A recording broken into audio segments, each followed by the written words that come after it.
If he thinks I'm counting 20 seconds. Yeah. All right, good evening. Yeah. Think I'd been ready for that one.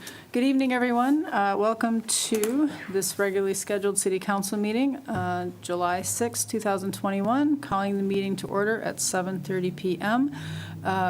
Master Chief, could you lead us in the Pledge of Allegiance?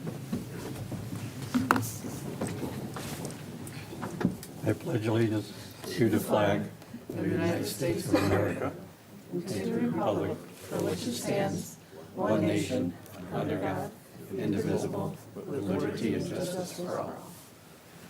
Oh, wait. Stand for our words of inspiration, and I believe, is it Pastor Carpenter? Reverend Carpenter? Anderson. How about just the wrong name? Sorry about that. Oh, Bruce.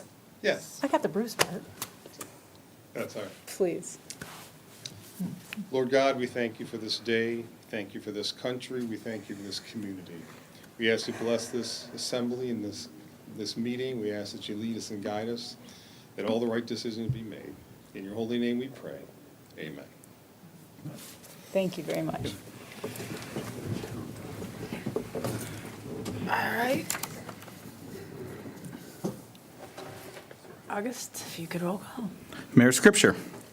I am here. Mayor Pro Tem Milan. I am here also. Councilmember Moffett. Present. Councilmember Phillips. Here. Councilmember Sampson. Here. That is a full quorum, Madam Mayor. Or a full boat, as you prefer, I say. Works better for me. All right. Next on the agenda, we have approval of the agenda. Anybody want to? Madam Mayor, move the agenda be approved as presented. Support. Any discussion, question? No? All right, roll call, please. Mayor Pro Tem Milan. Yes. Councilmember Moffett. Yes. Councilmember Phillips. Yes. Councilmember Sampson. Yes. Mayor Scripture. Yes. Passes. All right, then next on the agenda, we have public comment, and that would be for items on the agenda. We are in a hybrid meeting tonight, so what we can do first is, if anybody would like to come forward that's in the audience and speak to any items that are on the agenda, and then we will go to anybody who's remotely calling in. So would anybody in the audience like to come up and have any comments for items on the agenda this evening? Public comment, please come forward. And if you could be so kind as to just state your name and address, if you don't mind. Yeah, good evening, everyone. Again, Doug Mueller at 121 Roth, Clausen. I'm here on the agenda for the 512 North Main, the PUD apartment complex. Last time I was here, what was that, 3 weeks ago or something of that nature? I think I spoke at the June meeting there. There was a few points that I didn't cover last time, and I needed to express what I think I missed here that were very important.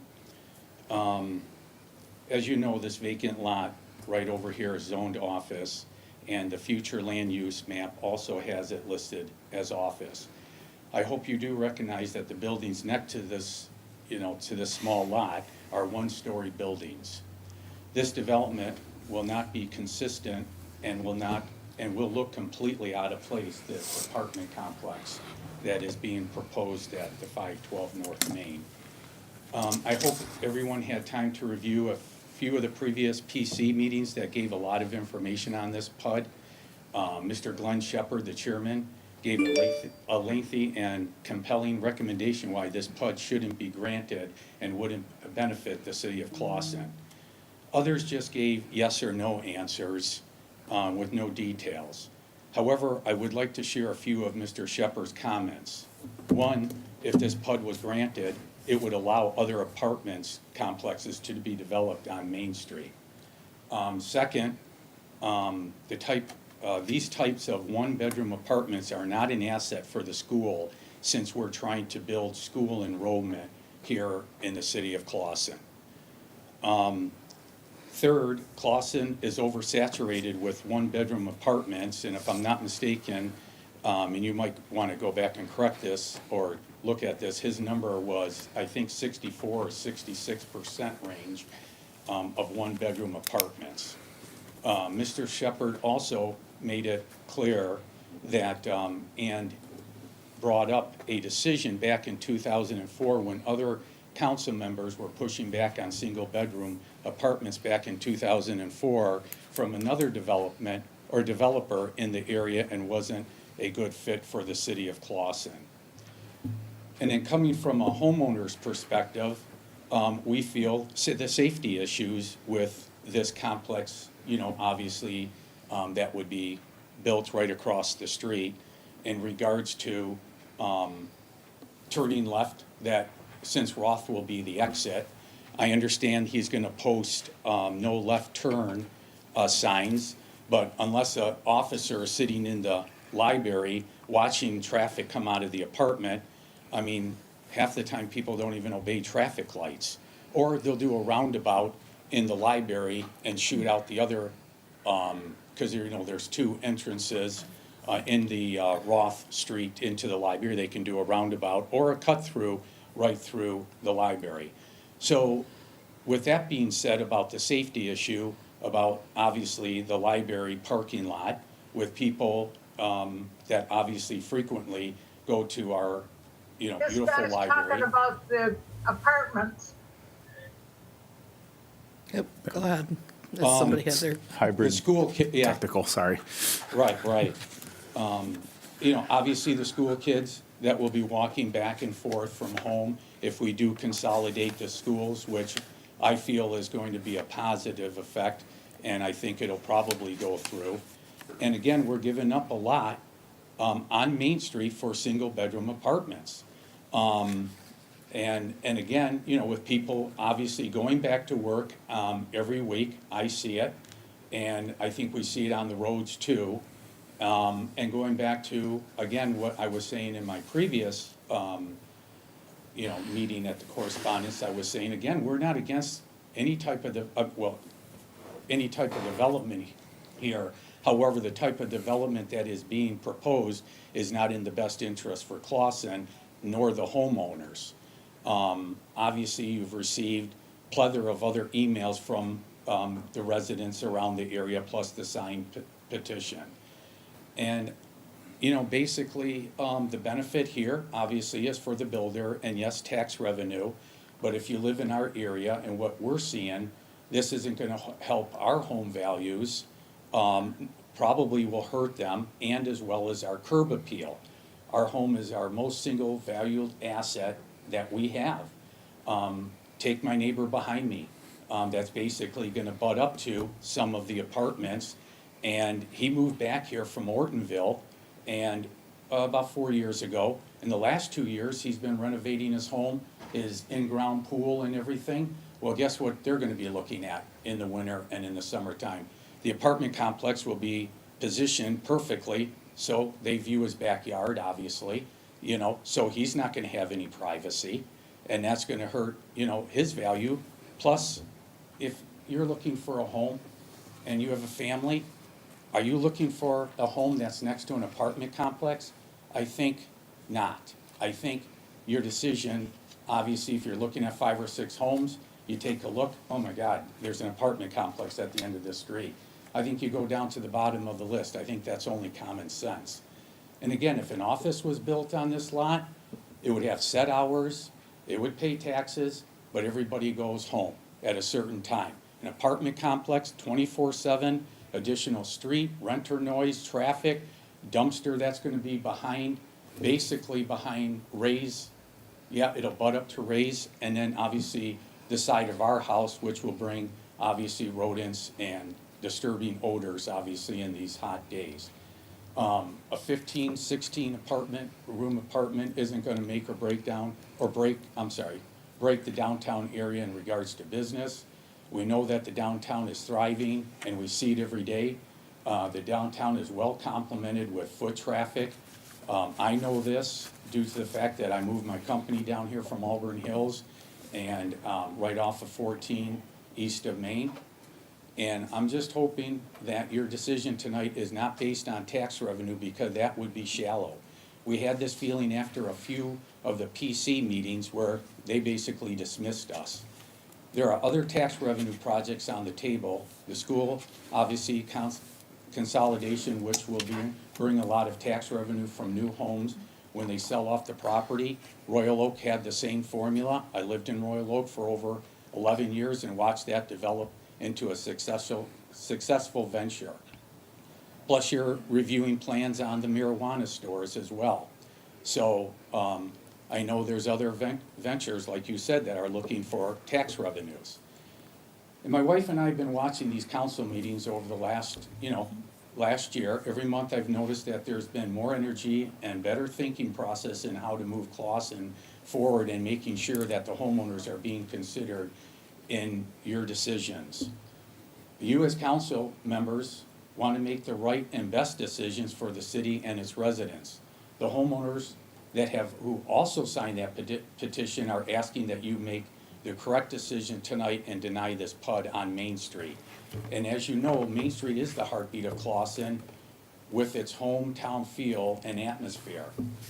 So I hope you keep in mind, our point of view and in regards to Main Street, that if this PUD also goes through, as Glenn Shepard pointed out, and I think your consultant, the Birmingham consultant fellow, the company that you guys as a consultant, he also agreed with Glenn Shepard, if this PUD goes through, that there's no stopping other PUDs to go up and down Main Street. So at this time, I yield back to the council, and thank you so much for my time. Thank you, and your Mr. Mullin. attention. Thank you. Before we go any further, Ken, I'm getting notice that the audience can't see anything? They can if they go to the YouTube channel. Okay. They won't be able to see it. Okay, so for those of you that can, I know they can hear because they were saying so, that can hear us on Zoom, if you want to watch the meeting and hear, I believe, you would need to go to the YouTube channel. They just need to go to YouTube and search City of Clawson. It should pop right up, right? They can go to the City of Clawson, and then on there is a link to YouTube, and from there they'll see it. Okay. There is about a 20 to 30 seconds of that. Right, on the sound. You might want to repeat that, because I don't think anyone heard. Okay, so to repeat that, you can do both ways though, right? You can either go to, because I always just went and Googled City of Clawson on YouTube. So you can either go to YouTube and type in City of Clawson, you'll get to it, or on the agenda or the Clawson Clawson website, you can click on, and it will go to the YouTube page, and that is how you will see the meeting. And I believe when you said a couple second delay, what you're also saying is that you wouldn't want to be on both audios.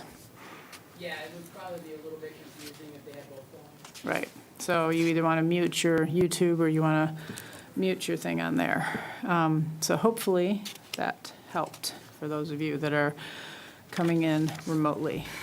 Sorry about that. Just somebody saying that they could not see. Anybody else like to speak for items on the agenda? Have public comment for anybody in the audience? Okay. I'm going to have you read it after we go to. Okay, that's fine. We had a resident email me a paragraph So I'm going to about go it, ahead and turn, yes. Did you want me to call in the people on the? That's what I was about to say. I'm going to turn to the people on virtual now, if you want to call on that, and yes. Yeah, to anyone that's on the virtual meeting, if you'd like to speak, please raise your virtual hand, and we'll call on you in the order that it's received. Again, we'll need to have you raise your virtual hand.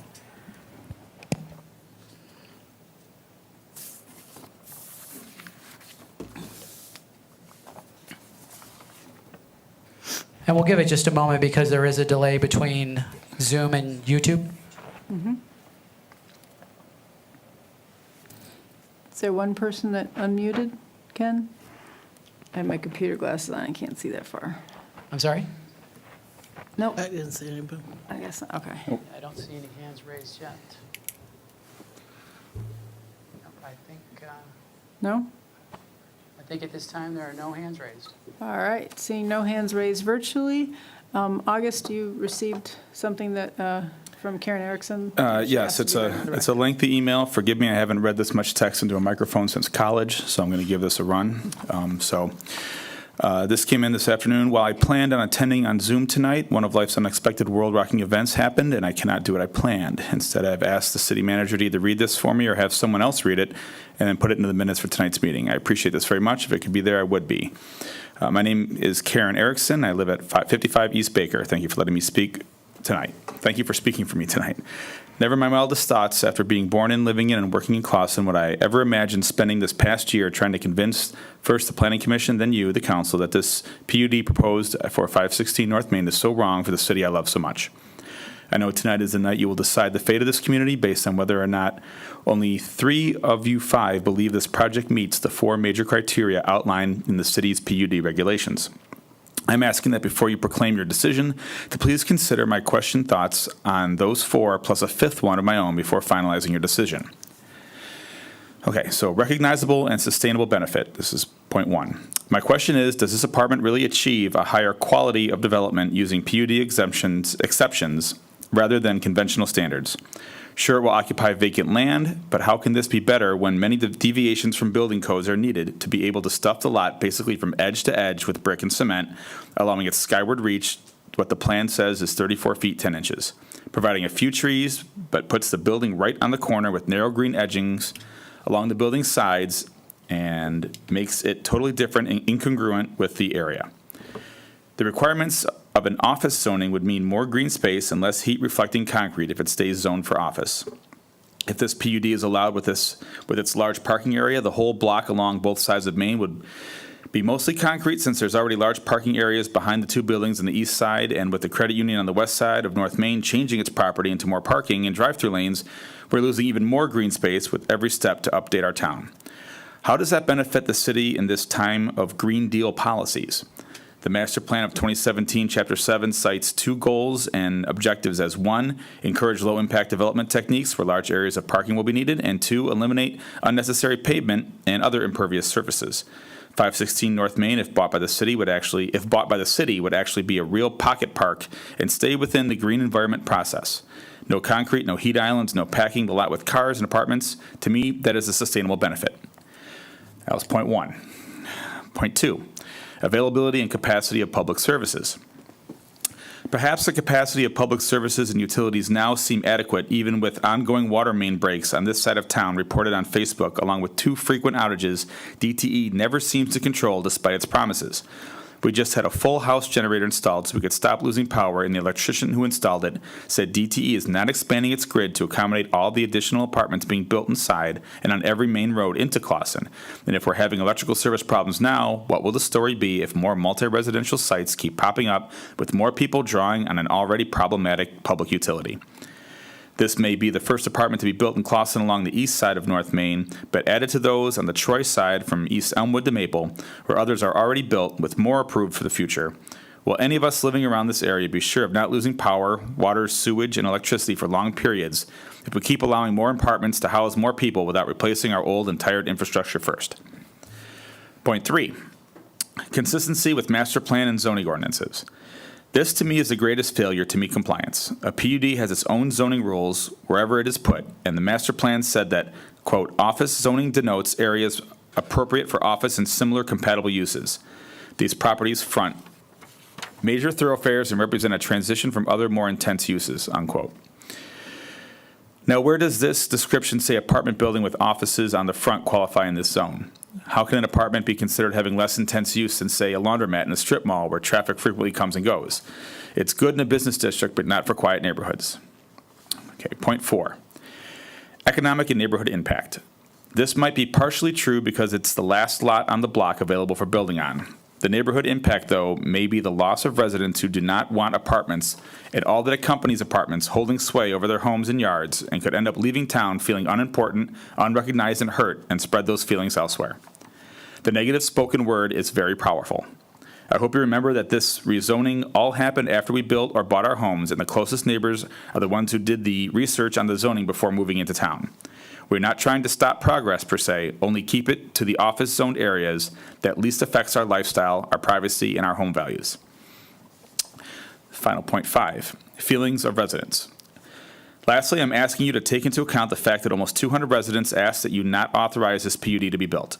Those signing were of various ages, living in various parts of town, and all were against this project, and it was very hurtful to hear a PC member say 200 petition signatures in a city of 12,000 was no big deal. Part of the big deal is that petitions were passed around during a life-threatening pandemic and were thought to be quite an expression of what the citizens did not want to see, did not want in Clawson, and that is a big deal. Quote, why are they allowing more little apartments and how come we didn't know about it, unquote, was the theme in questions and asked, and what about parking and traffic was another, and too much on too small a piece of land. But the overwhelming majority of them said, quote, I don't want apartments on Main Street and becoming more like Royal Oak. Let them be built in Royal Oak, unquote. We are asking you to make the people's voice be heard and prove that City Hall does listen to those whose lives will be forever changed if you open the door to this PUD and more apartments along North Main. In conclusion, we have a good thing right here, right now, and I believe we should do our best to build on and capitalize on that in a way that keeps us uniquely Clawson, not copying our neighbors. Maybe we can start something others would like to copy by just staying Clawson, which I personally think is fine, and those are my thoughts. Thanks to you all. Thank you, August, and thank you, Karen, for sharing your thoughts via August. Yeah, deep drink there. Got it? Okay, good. All right, did we have anything else come in via email or anything? That's all I have. That was it? Okay. All right, we have asked the audience in front of us, we've asked the audience online, and August has read the, what would we call that? Public comment. Why It's are just you public throwing comment. things? You just threw something. My pen again. Yes, thank you all. I'm going to go ahead and close public comment, even though. Thank you. Thank I you, did Mr. Mueller. that last time, too. Don't do that. All right, closing public comment for items on the agenda. Next on the agenda, consideration of approving the following consent agenda. We have the minutes of the City Council Budget Workshop held on Thursday, June 10th, 2021, as presented. Minutes of the regular City Council meeting held on Tuesday, June 15th, 2021, as presented. Minutes of the special City Council meeting held on Tuesday, June 19th, 2021, as presented. A special event permit requested from the Retroactives Band for a concert to be held at Clawson City Park on Sunday, July 18th, 2021. That would be coming up in a couple weeks here. Special event permit request for the Friends of the Library concert to be held at the Blair Memorial Library Park on Monday, August 16th, 2021. Request for closure of South Main Street on Saturday, September 11th for the DDA's 13th Annual Cinema in the Street event. The list of bills presented in the amount of $314,741, and the department reports for June 21st as presented. And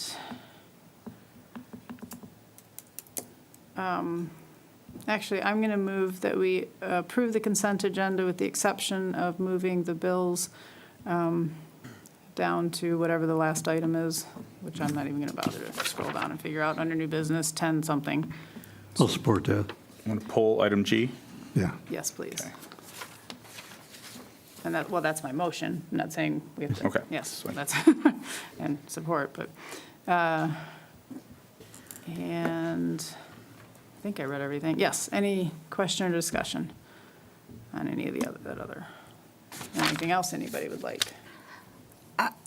I'm just a little uncomfortable with the Cinnamon Street being on September 11th. It's the 20th anniversary of a national tragedy, and I'd like to see them consider moving it back a week, just in honor of, that tragic event. It is the 20th anniversary, and I just think it's a poor choice of dates. Do you want to go ahead and pull that so we can talk about it further? Sure. Yeah, okay.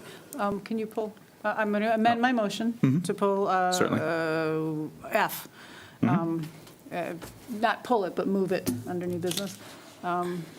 Anybody else? Oh, well, yeah, it's my motion, I can amend it. Yeah. Anybody else? I'll support your motion. I amended? All right. Okay. No, that's it, okay. All right. Roll call vote, please. Councilmember Moffett. Yes. Councilmember Phillips. Yes. Councilmember Sampson. Yes. Mayor Scripture. Yes. Mayor Pro Tem Milan. Yes.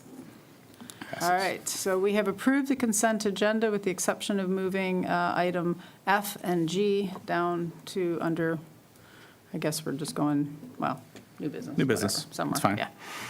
All right, and then next on the agenda, we have presentations and proclamations.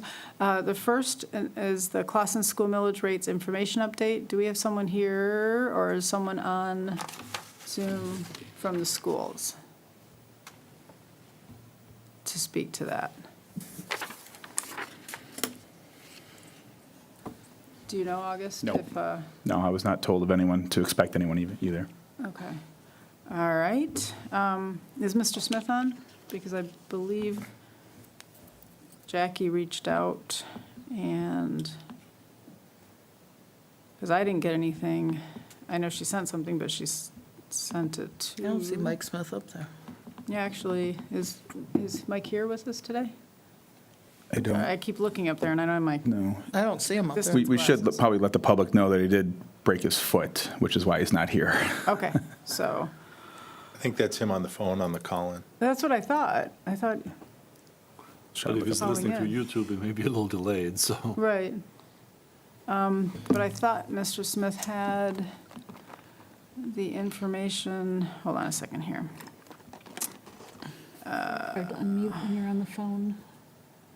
Well, if someone comes on, we can always come back to it, can't we? Yeah, okay. All right. Yes, we can revisit that if someone comes back. 'Cause I could have swore Jackie said she or someone, or superintendent would be here, or I thought Mike had that. Okay. All right, the next, Annika, where are you? There you are, Annika. Annika Norris, our associate planner from Main Street, Oakland County, is here to do a presentation to the Clausen DDA in honor of achieving accreditation by the National Main Street Center for the year 2020. When all 7 people came out and looked at the downtown. Yeah, this year was a little different. It was a little different. Hi, Annika Norris with Main Street Oakland County. So Main Street Oakland County is a part of Main Street America, a proven 40-year economic development program. So at the county, we've been doing this for 21 years as a coordinating program, and we are the only county-wide coordinating program in the U.S. And the benefit to that is there are 25 Main Street programs in Oakland County, and you have 5 staff that are dedicated to working with you rather than, Michigan has its own program, which is a great program. Oakland County started theirs first, and then Michigan came on board and had a program, but they have 25 communities outside of Oakland County that they serve, where we are, get to take care of Oakland County specifically, so you get a little bit more of our attention. In the program, there are 13 select level communities, which Clausen is a select level community, and that's why we're here today to present you with the accreditation, because the select level communities have to go through a bit more work to make sure, not to make sure, but to, to make sure that they're following the 4 points, which are economic vitality, design, organization, and preservation.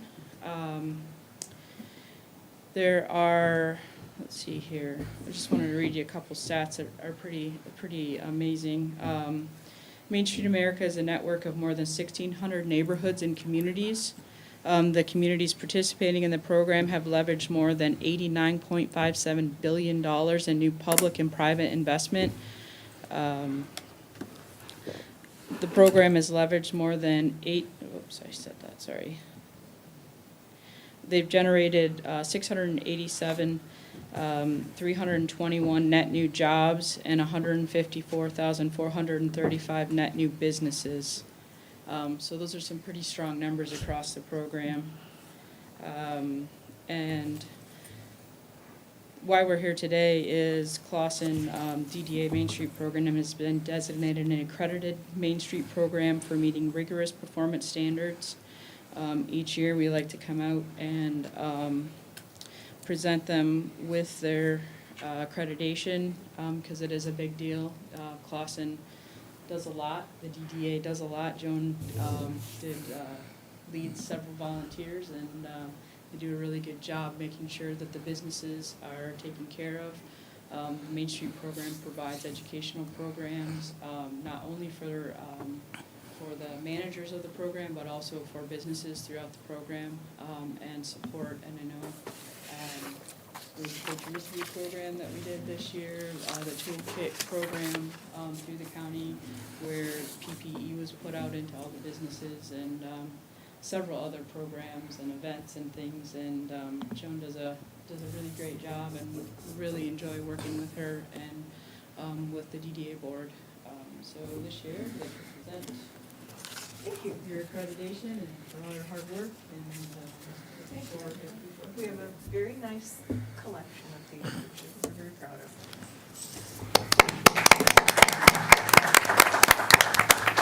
And we'd just like to thank the council. Joan, thanks for all doing the such a support. great job for us. Oh, thank you. Thank you, Annika.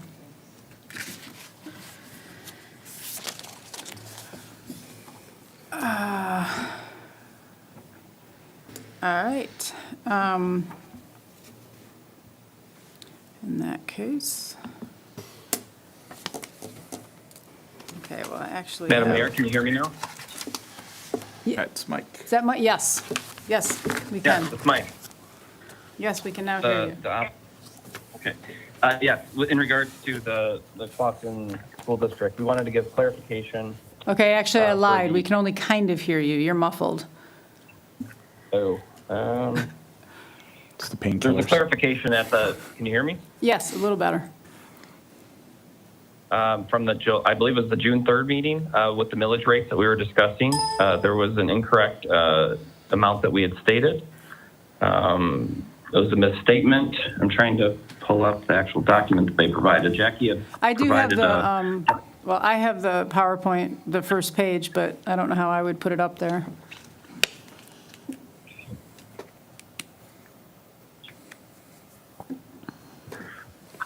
hold on, let me see.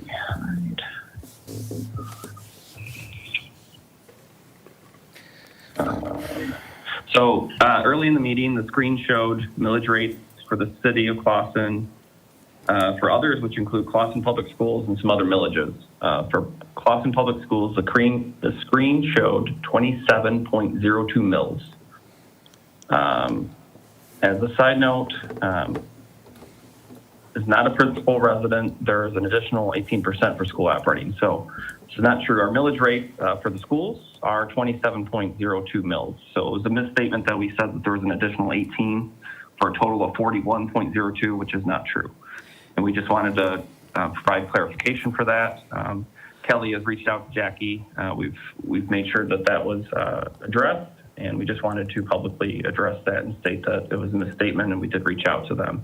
And I'm going to My go ahead because I apologies. can see the thing a little clear. I know you said you couldn't find it. So just to be, the homestead, there's two on the property taxes for the schools. There's Yeah. two categories. There's homestead primary residence that I'm sure most of us here, and then there's the non-homestead. So the operating millage for under homestead, it's not applicable. There isn't any. There's a debt millage of 9.02 mils under primary residence. So the total, it would be 9.02. For non-homestead, there's an operating millage of 18 and a debt millage of 9.02 for a total of 27.02. So two Correct. categories, and I'm just reading off their slide, so not that I'm that smart, just because she gave it to me. So two categories, and I think, but she just wanted to make clear is that, primary, that residential and non-homestead are two different things, and that the 18 is not added twice. It's just a total of 27 on the non-homestead. Does that sound about right, Mr. Smith? That sounds correct. All right, so that was the clarification that they were seeking, and I hope we were able to do that effectively. And I'm going to get rid of that and go back to the agenda, so sorry, give me a second. Get rid of that slide. All right. Okay, so that would end, let's see, our presentations and proclamations. That covers the two on there. And then next on the agenda will be public hearings, but we have no public hearings this evening. So that would take us to new business, and first on the agenda for new business would be consideration of a resolution approving the proposed mixed-use development at 516 North Main for a planned unit development, PUD, and to direct the applicant,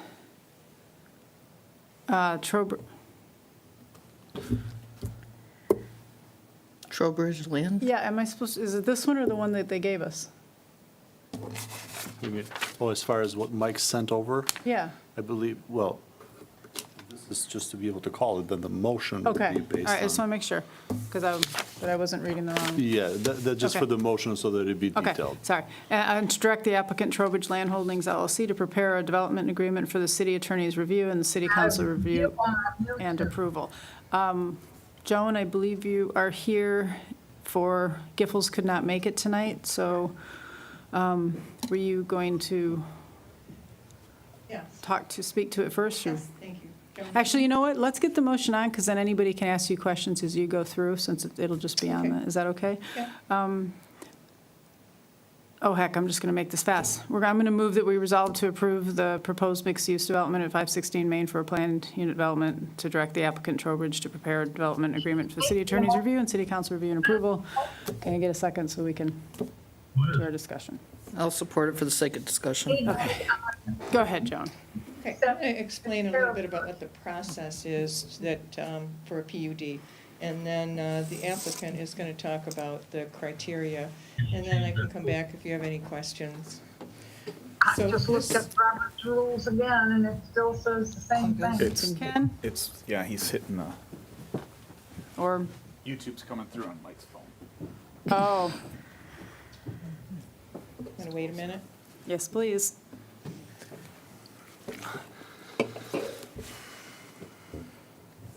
Yes? Thank you. Okay. Go for it. Okay, so planned unit development is something that is in our code of ordinances, and it lays out the process to do a planned unit development.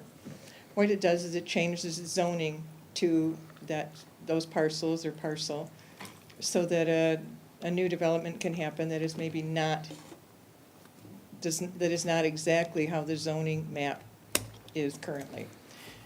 So again, it is in our ordinances, this whole process is laid out. The first step in the PUD process is a pre-application conference, which the applicant came to and met with city staff on Zoom back in February 24th. And we look at the plan with the planners and everybody on the development team to look at whether or not it meets the standards for PUD to be considered. So the next was that there was a conceptual review and qualification. The Planning Commission reviewed the PUD, the concept. The applicant actually came back 3 times to Planning Commission, taking into account what they heard from residents and what they heard from the Planning Commission. They each time changed their plan to meet what they had heard that the city wanted to see, that the residents wanted to see. So the plan now, and the one that you have in your packet, is their 3rd edition. It is about half the size of where it started out. It went from 22 or 23 units down to 14, and the height considerably reduced. So it is now at 25 feet, which is what is allowed for residential. It's also 5 feet less than what it would be if it were office, which allows 30 feet. Next, there was a public hearing, which was held on April 13th. And then after that, the Planning Commission at its April 27th meeting deliberated and determined on the four criteria. A PUD has to pass 4 criteria. One is the recognizable and substantial benefit. The Planning Commission determined, after deliberating, that this proposed development did meet the sizable and substantial benefit. The availability and capacity of public services. This was something that was looked at by DPW and engineering. And it was determined that it did meet the availability and capacity of public services. The Planning Commission then approved that criteria. Number 3 was consistency with the master plan and zoning ordinance. This proposed development, they felt, was consistent with the goals and objectives of the city's master plan and the intent of a planned unit development regulations. They again approved that 3rd criteria. The 4th is the economic and neighborhood impact. Planning Commission found that the economic impact was a positive one. The neighborhood impact, they felt, was not a negative impact, but was also a positive impact.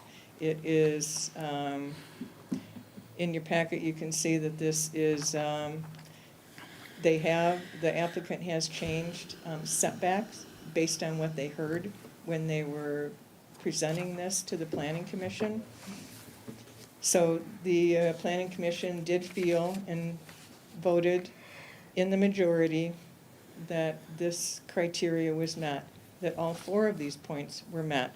The next step is then that it comes to council for those same criteria. If council approves this to be a planned unit development, there will be an agreement written up with the attorney stating that this property now is not zoned office, but is planned unit development. The next thing is that it goes back to Planning Commission for site plan review. While it was looked at and there were suggestions made when it was in front of the Planning Commission, they weren't there for site plan review. So they still do have to go through that step. And then that completes the process to be a PUD. So I think the applicant would like to speak. I think they wanted to talk a little bit about the 4 criteria. So I'm going to let them come up, and then if there are questions that I can answer or specific questions that you have, we'll be able to do that after. I do have a laptop here. Ken was not able to share screen to show pictures or maps if you need to be, so I'm just going to leave that sit there. Good evening, my name is Jason Krieger with Krieger Cloud Architects. So is that, can everybody see the site plan? So I'm gonna run through a few things, and I'm used to being able to point at things, sorry. So I'll do my best to walk this. This one? Yes, yes. So with me I have Tony Randazzo and Anthony Randazzo, the developers, or Anthony and Anthony, or Tony and Tony, however you want to say it. As Joe mentioned, we've been at this for a little while. I want to say we started this process in maybe it was September of 2020, somewhere around there. And the initial project was much grander. And as mentioned, through numerous meetings, we kept paring it back. And I have to tell you, it's been for I believe the benefit. We all believe for the benefit of the community. Because what it has done is it's created a project that is of a residential scale in height. Okay, so we're literally the height of a 2-story home. We're below the maximum height of 30. Keeping in mind that a commercial building can go to 30 per the ordinance. So we're below that. It's a 2-story building. It's considered 2.5 because we're capturing some of the attic space, but it's within the roof line, so you don't see it. And we have dormers to add architectural detail. I think one of the biggest things, or two of the biggest things, is we slid the building to the north to get more green space along the sidewalk in this proposal. We also slid it back to the east in order to get some green space along Main Street. But we're 78 feet, I believe, away from the neighboring single family to the east, whereas a commercial building could be 25. I'm not saying that they would do that, but you could be. So we're 78 feet away from them. And one of the one of the great benefits that if you looked at what we had before compared to now, is now there's a pocket park between the single family residential and our building. So you have 78 feet plus a pocket park screening. So we think that over time this has really turned into a nice project. And the building is proposed to be constructed out of high quality materials. So it's brick, cast stone, shingles. We have a nice detailed facade along the main street for the office. The office is, I want to say, I forgot now, 1,200, 1,100 square feet, something like that, small, but I got to tell you, everybody's doing that now. And I get that things are changing, I get people are going back to work, but nobody's doing office buildings on spec, period. So what a lot of folks are doing, whether it's retail or offices, are trying to keep them a little bit smaller, because that's just the way things are trending. So, in my opinion, that would be filled up, which is really good. The office users, it's an offset time, right? When those folks go home for the evening, the other folks who do go to work get to come home. This is a great transitional property. I have to tell you personally, I'd rather live next to an apartment building that's well-constructed versus an office building, all day long, hands down. It's a like use. Whenever you see, whether it's a master plan or a current plan, the best way to design it is to go single-family, mixed-use and/or multifamily, then you get into office, then industrial. So that way you're transitioning your uses and your impact as you go. So when Tony came to me back in September, he said, I think this would be a great product here. It feels a good fit well, it'd be good for the city. So it just made sense. So that kind of started our process. One thing that we did too is we held the building to the south and to the west. And what that does from a pedestrian standpoint and urban design standpoint is it really creates a better pedestrian environment, because now you're shielding the parking from the streets, so the parking's hidden, so to speak. And it gives a better feel on the street. So if you go south of 14, there's a lot of the buildings are a little bit closer to the street. It's a good vibe, and so we're hoping to create that here. So what I want to do really quick is touch on the 4 criteria, and I think Tony might want to say a few words afterwards. And then obviously we're here for questions. So with recognizable and substantial benefit, I already touched on that, but in our opinion, a product like this, which is a mixed use with office and multifamily, is more beneficial than an office building. It'll get filled up, it won't be vacant, and it's going to be occupied by good tenants. And you have great operators here who hold their properties for a long, like generational, which is what you want. We feel it's more compatible with a single family. As I already mentioned, we located the building to the south and to the west, which allows us to create a pocket park and creates a really nice buffer to the neighborhood. And then this would be, in our opinion, the highest and best use for the city. The other thing is, and I think it might be in some of the other criteria, but now you have some more residents who can walk to the downtown, bike to the downtown, transit-oriented. These are the things that communities want. This is what you want in your city. For number 2, availability and capacity of public services, we did meet with city staff. They all said that this type of a development could be supported there. There were questions at the planning commission about stormwater that's concerned. Every older community has issues with stormwater. And they're obligated, developers are obligated to manage it on site. It cannot bleed off site, it's against the law, literally. And they have to detain it. So if there's a big rain, like let's say a 10 or 20-year storm, or even 50-year storm, I don't know what the city requires, but whatever the city requires, they have to adhere to it. They have to capture the water in pipes underground, and then it has restrictors, so it flows out slowly to the city sewer. So there would not be any impact from stormwater for this development. It couldn't happen. Consistency with the master plan and zoning ordinance. So there's 6 items here. Utilize appropriately flexible zoning along main corridors to encourage reuse. So, when I read flexible zoning, this is a mixed-use project, right? So you're gonna have those mixed uses in there to keep it viable, keep it activated. Protect neighborhood character while allowing for property improvement. So, I mentioned that we're designing this building to look more like a home, right? It's 2.5 stories, pitched roofs, brick, high-quality materials. We're shielding the neighborhood. So we feel like this building, in our mind, is more along the main street versus in the neighborhood by the way we're positioning it. So we really think that we're shielding the neighborhood. Encourage transitional development between single-family residential neighborhoods and commercial corridors. This is exactly that. It's a transitional use. Promote mixed-use residential development outside of traditional single-family neighborhoods. This is that.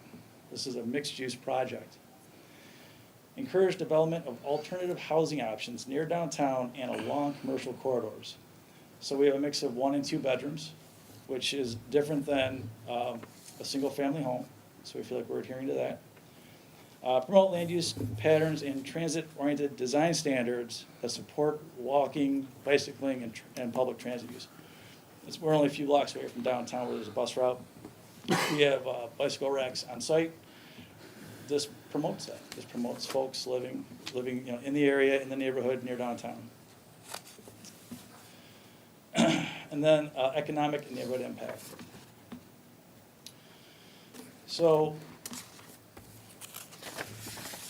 I wrote down, this proposed development will not impede the continued use or development of the surrounding lots for any uses permitted in this zoning article. I think that was in direct response to one of the sentences in there. Basically, this development's not gonna, it won't impede any other developments around it, to the north, to the sides. And, frankly, I know that some people mentioned the tax thing. Obviously, it'll benefit the taxes. And this will not hurt property values.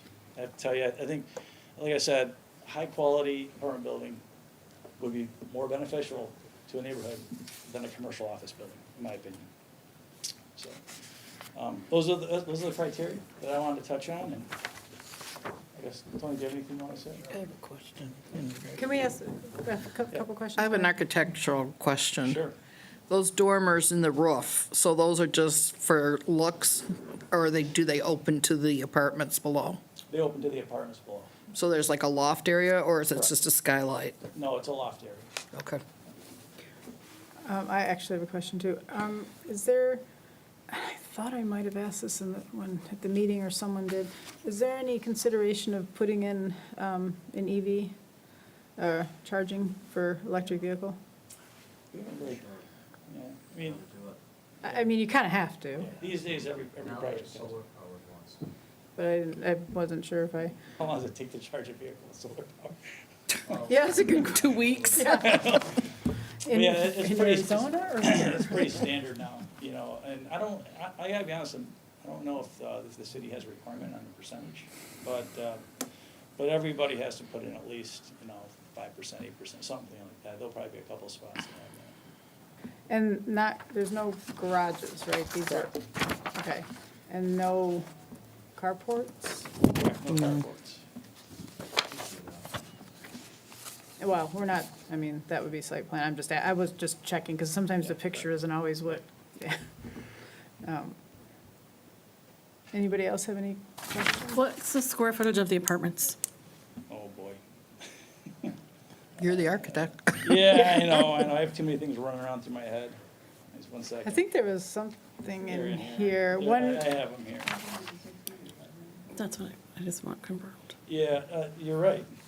Yeah, absolutely. Yeah, 568, all the way up to about 1,100.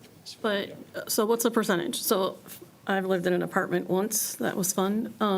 It was about close to 900 square feet and not overly, it was fine, but 568 doesn't seem like a lot, so I can't. We're doing one bedroom. One bedrooms right now are between 500 to 700 square feet in that range. So 700 seems like it would be more desirable, right? Just saying that. And then office space, since this is a mixed use, we're selling a mixed use plan.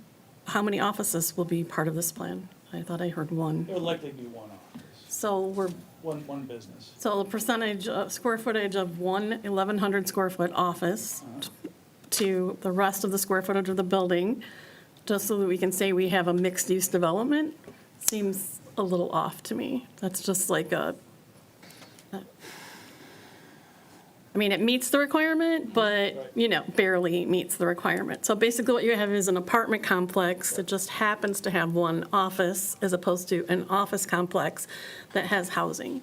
Correct, exactly. Yeah, the intent was to have that use along the street to give you, to still have that interaction, engagement with the street and fill it. So that's what we discussed early on. Well, it gives you the PUD, that's what gives you the PUD option, right? Is having both forms. I don't know, I think we could come to the PUD with just residential too. Is that what you're asking? I'm not following you. It is what I'm asking, because I thought it had to be multi-use. Oh, maybe And it does. I'm not a planner, but I'm pretty sure it had to be multi-use, isn't that Is correct? that the case? Okay. Yeah. So I'm just trying to figure out, because Yep. I like the scaled, I do think it's better scaled down, but I still wouldn't want to live by it, and I still value the residents who live nearby.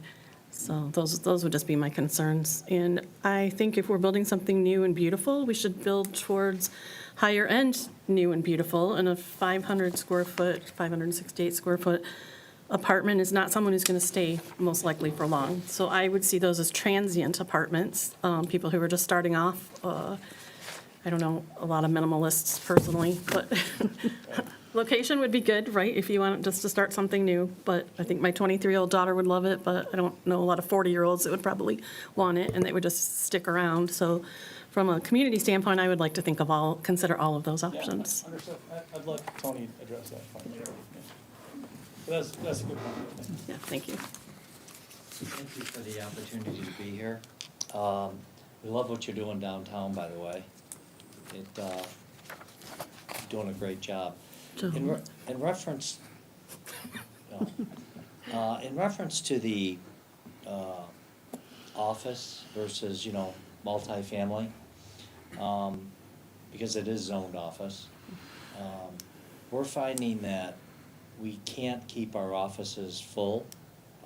We're disposing of them, because the dilemma is that you get an office, they run it, the cost of construction is exorbitant, and as it was pointed out, it could be very tall.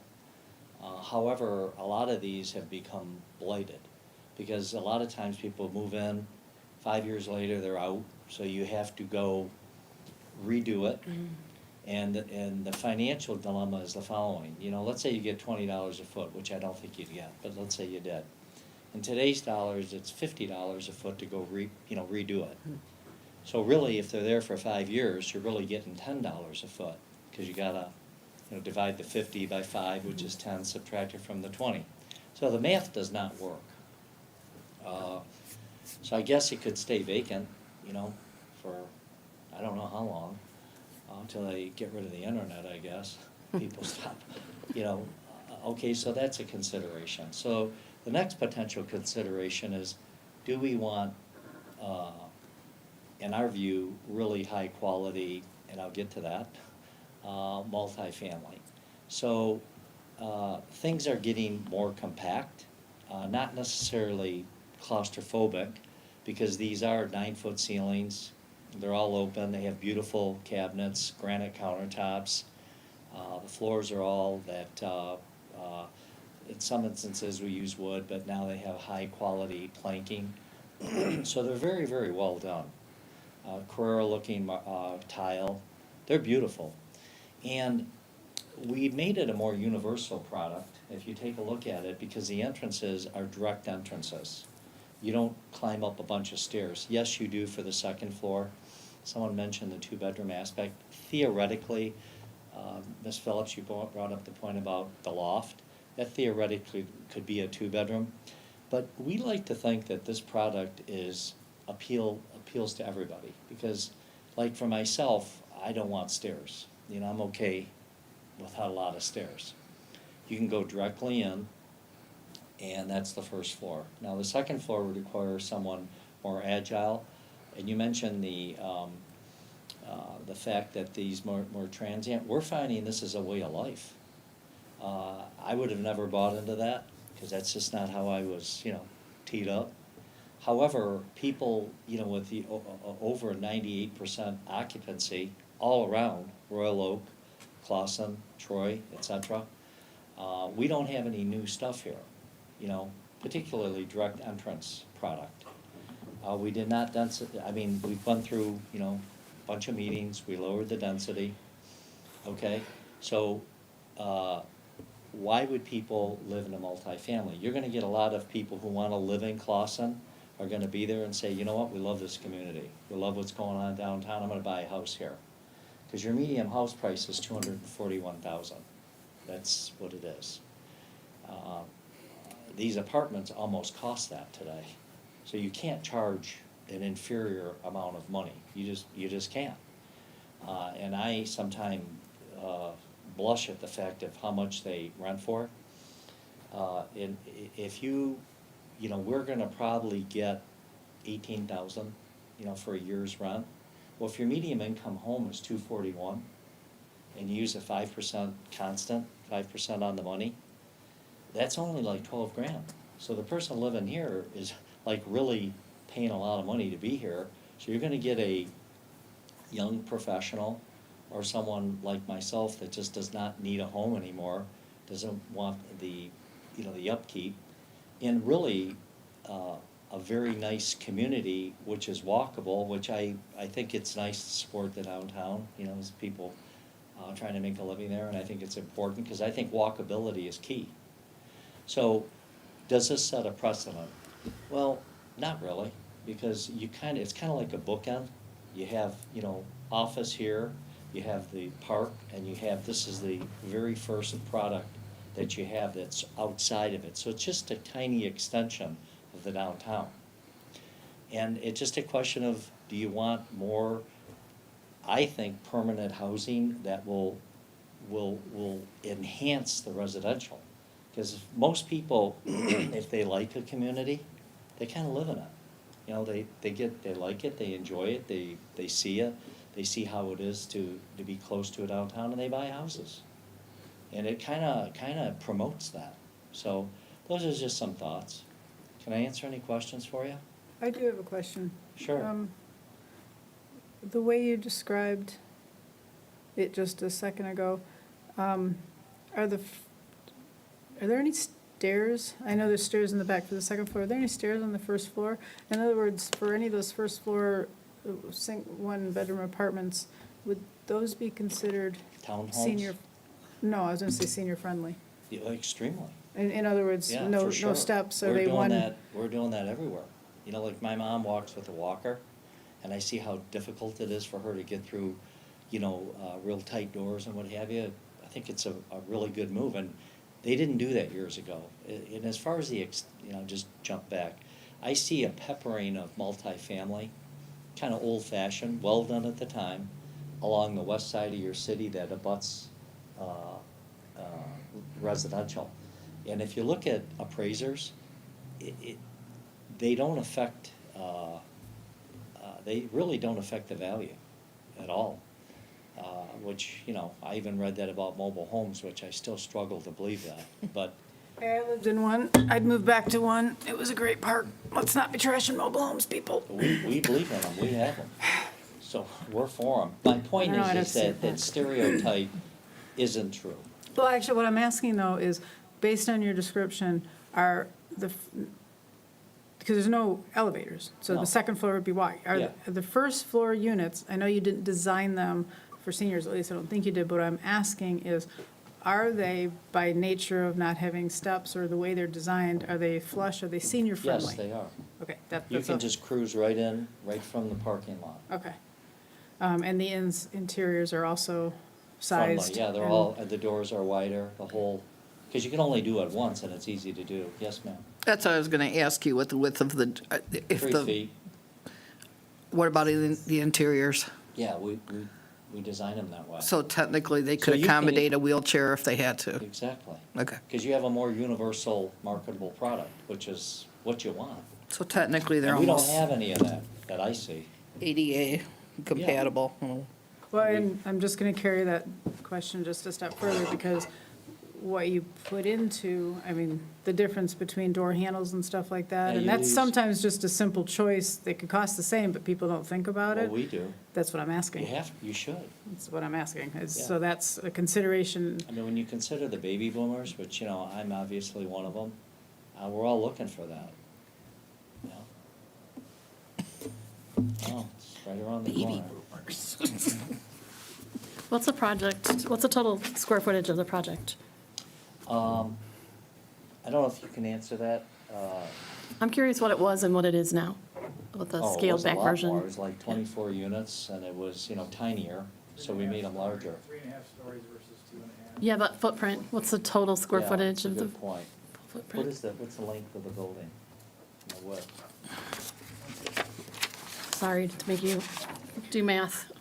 I'd tell you, but I can't read these. I know, It's that's so why I didn't want to go back and teeny look for them. I actually saw the word footprint in here somewhere, now I can't Well, the remember footprint's where. here, I just can't read what Oh, it okay. says. We never have any, we have other multiple family projects, Metro Detroit. Closest one is Troy, I think, South Boulevard and Rochester Road, right in front of Nino Savaggio's, across the street. And we have like 0 vacancy with ones. And these are kind of like ones with a loft, right? Those are beautiful. They're different. I mean, this looks nice, so don't get me wrong. Those are totally different than this, though. Those are like, how large are they? They have, yeah, they're large enough to accommodate Yeah, an entire family, like right? 1,500 feet. Yeah. But we want people to start off here and go buy a home. I mean, that's the objective. Yeah. In Clawson. So, I mean, I'm just taking the footprint and multiplying it by 2.5, so this is about 17,000 currently.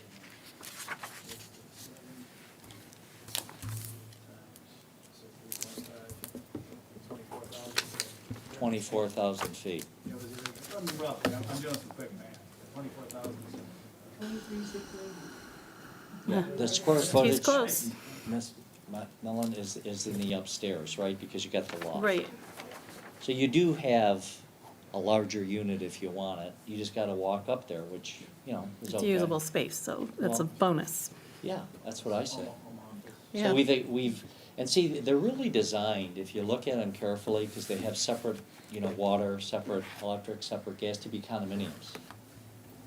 They're perfectly designed for that, and that's what will ultimately happen down the line. Because you can't change the other ones with the central corridors, right? Right. So if you do decide to go down this path in the future, and I'm not saying you should with this one, obviously we'd like you to, you should really consider that. You should consider separate entrances. I think it's critically important because it gives you the universal ability to turn them into condos. That's what you want. You want home ownership. All right, thanks very much. Thank you very much. Does anybody have any questions for Joan? Any additional?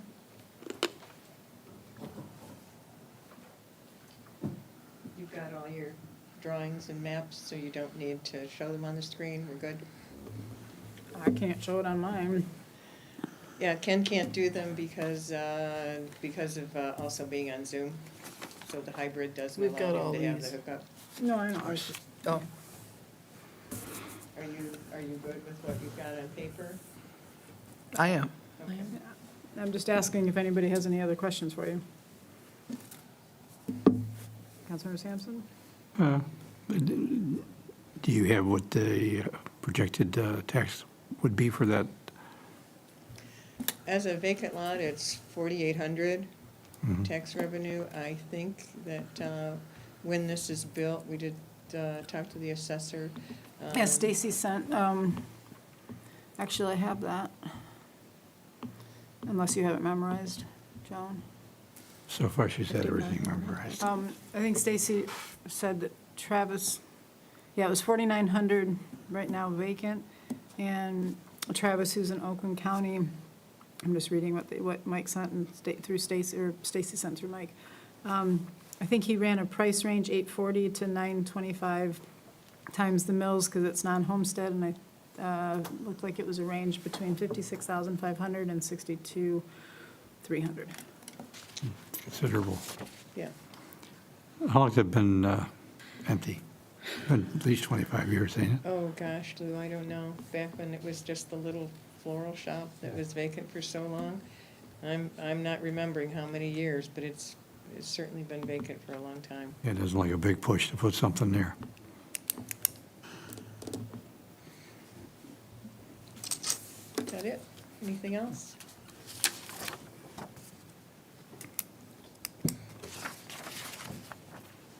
Okay. I don't have any questions. Okay, nope, we're good with you. All right, yes, go ahead. I just have a comment that I think it's rare to see citizens pull together and speak out against something. I think 200 citizens speaking against something and showing concern is significant and should not be ignored. And I think this is a vote not just for an apartment building, but it's for part of what Clawson stands for. And we have residents speaking out, and I don't think they can be ignored. Mayor Pro Tem? I really appreciate Mr. Krieger and both Mr. Randazzo's coming forward and sharing their plan with us. I appreciate that you scaled it back some, but I also just really feel for the residents who took the time to air their concerns, and I feel like they're valid. And I don't think a $50,000 to $60,000 revenue stream is more important than potentially 200 people in our community at this time.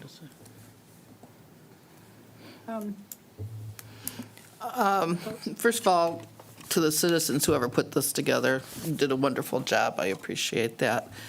To you gentlemen, I appreciate the time and effort that you guys put into changing these, revising these.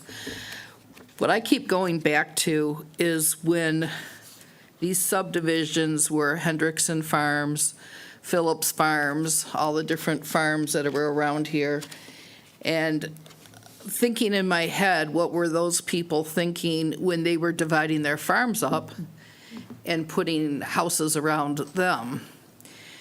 And it has me torn, but I think you guys have done such a job of reducing the size and everything. And I am kind of tired of seeing the blank, empty lots all over the place.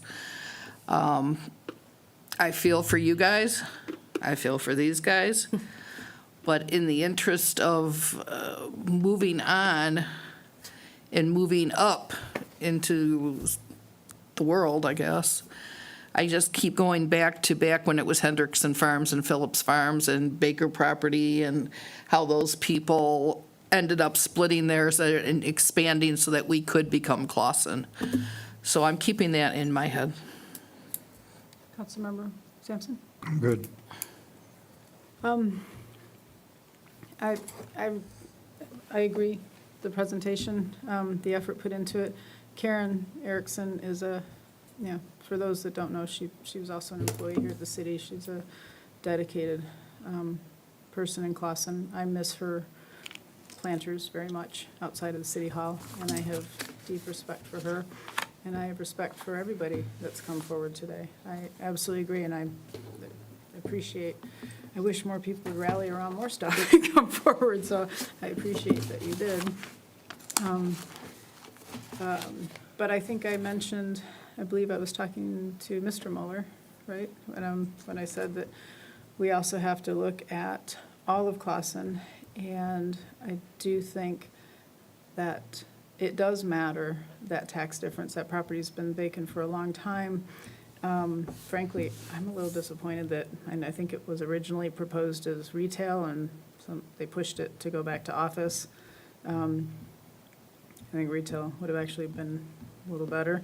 I have similar concerns about office space and blight. I don't know what would happen with our new master plan going forward, but I suspect as we enter into it, one of the things that would be considered would be how we zone some of those things office. We've got Troy right there. I mean, they're already talking in Troy about turning some of the giant office things into mixed use as it is because they're losing people left and right. And that's tax dollars for Troy. And again, that's blight. You got a bunch of empty office buildings. That's no better than a bunch of empty anything. So I don't see office. I see that potentially changing even in the future here, moving forward with less consideration for office space. I did ask before the meeting to understand the heights because I can understand that concern. My understanding, and if Joan or anybody knows different, is that if it was nobody's building single-story houses. Nobody that comes into Clausen and finds a spot to builds a one-story ranch. They're all building up, they're building higher. My understanding is the top for those are somewhere around 25. 25. Okay, 25, and then office, I think you had said earlier, was like 30? 30 feet. And this for the is office. in between the two. This is 25. So I guess I also don't see, no matter what gets put there, it's not going to be a one-story shorter building. Not based on what we're seeing in new residential builds, no. And we don't have any zoning ordinances that say they have to be one, right? So there, I haven't seen a single. So I understand that seeing something tall go up might be kind of, but that's going to happen no matter what if it's anything but an empty lot, as far as I can tell. So, and it is very hard. It is very hard knowing that residents care so much. I know Karen is absolutely passionate about this. I know, and I appreciate that the people moving to the community, you know, what they see in Clawson and what they liked in Clawson. I do appreciate that too. It is always hard.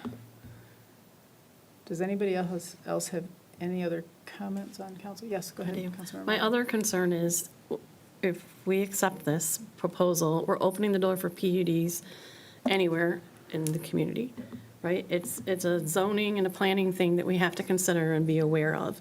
And it wasn't a criticism to say, how much percentage of office do you have on this mixed-use development? But it's, I kind of take it as a bait and switch that we say we have an 1,100 square foot office on a 20, well, no, what'd you say the building square footage was? 23,690. Okay, thank you, 23,690 square foot building. I mean, that's like, it meets the requirements, and there's that fine line, you know, anybody knows you can say a lie without saying a lie if you say it in the right way, and those are my concerns. I mean, those are probably my biggest concerns of this whole thing, because it is lovely, and I trust that you're excited about the products you're going to use, and you're excited about the idea of people changing their living styles and stuff. I buy into that, but I don't think it's really what's best for the community to open up the door for this type of thing that could take place anywhere throughout the community. So, just my opinion. One more time, anybody else? Councilmember Mott? No? Go ahead and call, roll call the vote, please. Oh, I'm sorry. Oh, well, that's what I had asked, because this was, I said earlier that motion, and you said, yeah, and I don't think that's what this motion is. That's why I wanted to have you read, just to ensure that we're following that. My apologies. I didn't realize that you were going to make the motion, I thought you were reading it for purposes of duration. You know, when I ask, and you're like, okay. I gotta go back up now. Hold on, so I compare it. I think you're asking August to read it? Yeah, actually, I was asking August to read it, but I think, if you would. I've got it. I was just waiting for someone to ask me. I thought she was going to read it, so. Okay. Motion, the city council approve the proposed mixed-use development at 516 North Main for planned unit development and direct the applicant, Trowbridge Land Holdings LLC, to prepare a development agreement for the city attorney's review and the city council review and approval on the basis of the following. Proposed plan. We didn't read, that wasn't part of the motion. Yeah, and that was my question. So Okay, if you so that's would- what I thought I was supposed to read. If you would, may we amend that to that motion, the language that Mr. Smith provided?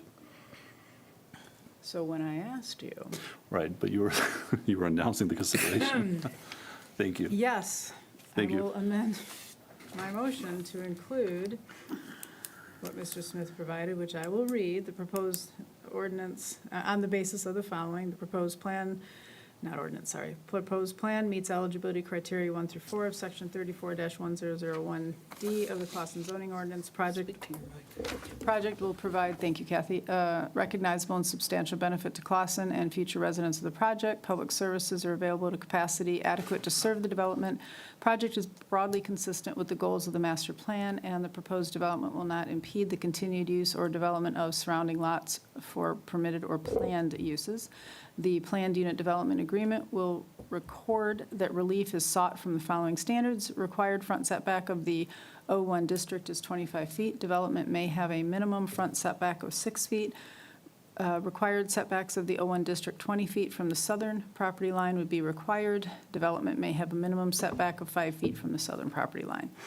Maximum density of the RM1 district 23 rooms permitted. Development may have up to 30 rooms. And, yes, that's it, right? Thank you. That's it. So yes, I amended it to read. Did you second it? That's okay, we're good? Yeah, I'll second it. Hewitt Phillips, okay. I seconded it for discussion. Yeah, I so. know, that's what I'm making sure. Okay. Yes, Roll call vote? yes. Okay. Councilmember Phillips. Yes. Councilmember Sampson. Yes. Mayor Scripture. Yes. Mayor Pro Tem Milan. No. Councilmember Moffett. No. Item passes, Madam Mayor. I am not reading this again. I appreciate everybody coming in. Karen, I know you were cursing me and all of us right now, and I apologize. It's never fun to not make everybody happy. And you three had best be coming with some good stuff, the way it was promised and the way it was talked about. No nasty surprises, please. Yes. Can I say one thing? Yes. To those, the four of you that are leaving, I want to tell you, I do thoroughly appreciate the time and effort you guys put into this. And this was not an easy decision for me. I went back and forth many, many, many, many times. So I appreciate what you guys put into it, and I appreciate where you're coming from.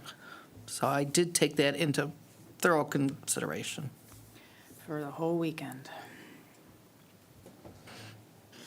And we both spent time. So yes, you have your thing. We're watching.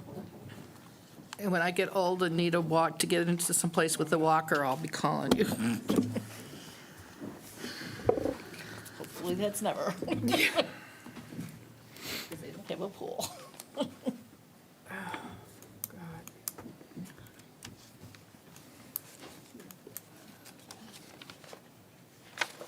Okay, let's go. I'm getting there. I had to go back down. All right, sorry. Okay, so next on the agenda, where'd you go? Oh, we She's have getting her neck consideration stack. of approving a resolution of support for establishing a downtown Clawson social district. And let's just move it. So move to the resolution of support for establishing a downtown Clawson social district be approved. Can I get a second for discussion? Is there anything in this massive packet for No. that, Sean? Yes and no. There's an email that went out from Mike. It should have a couple maps on it. This one, well, you don't have your computer up, so, he sent out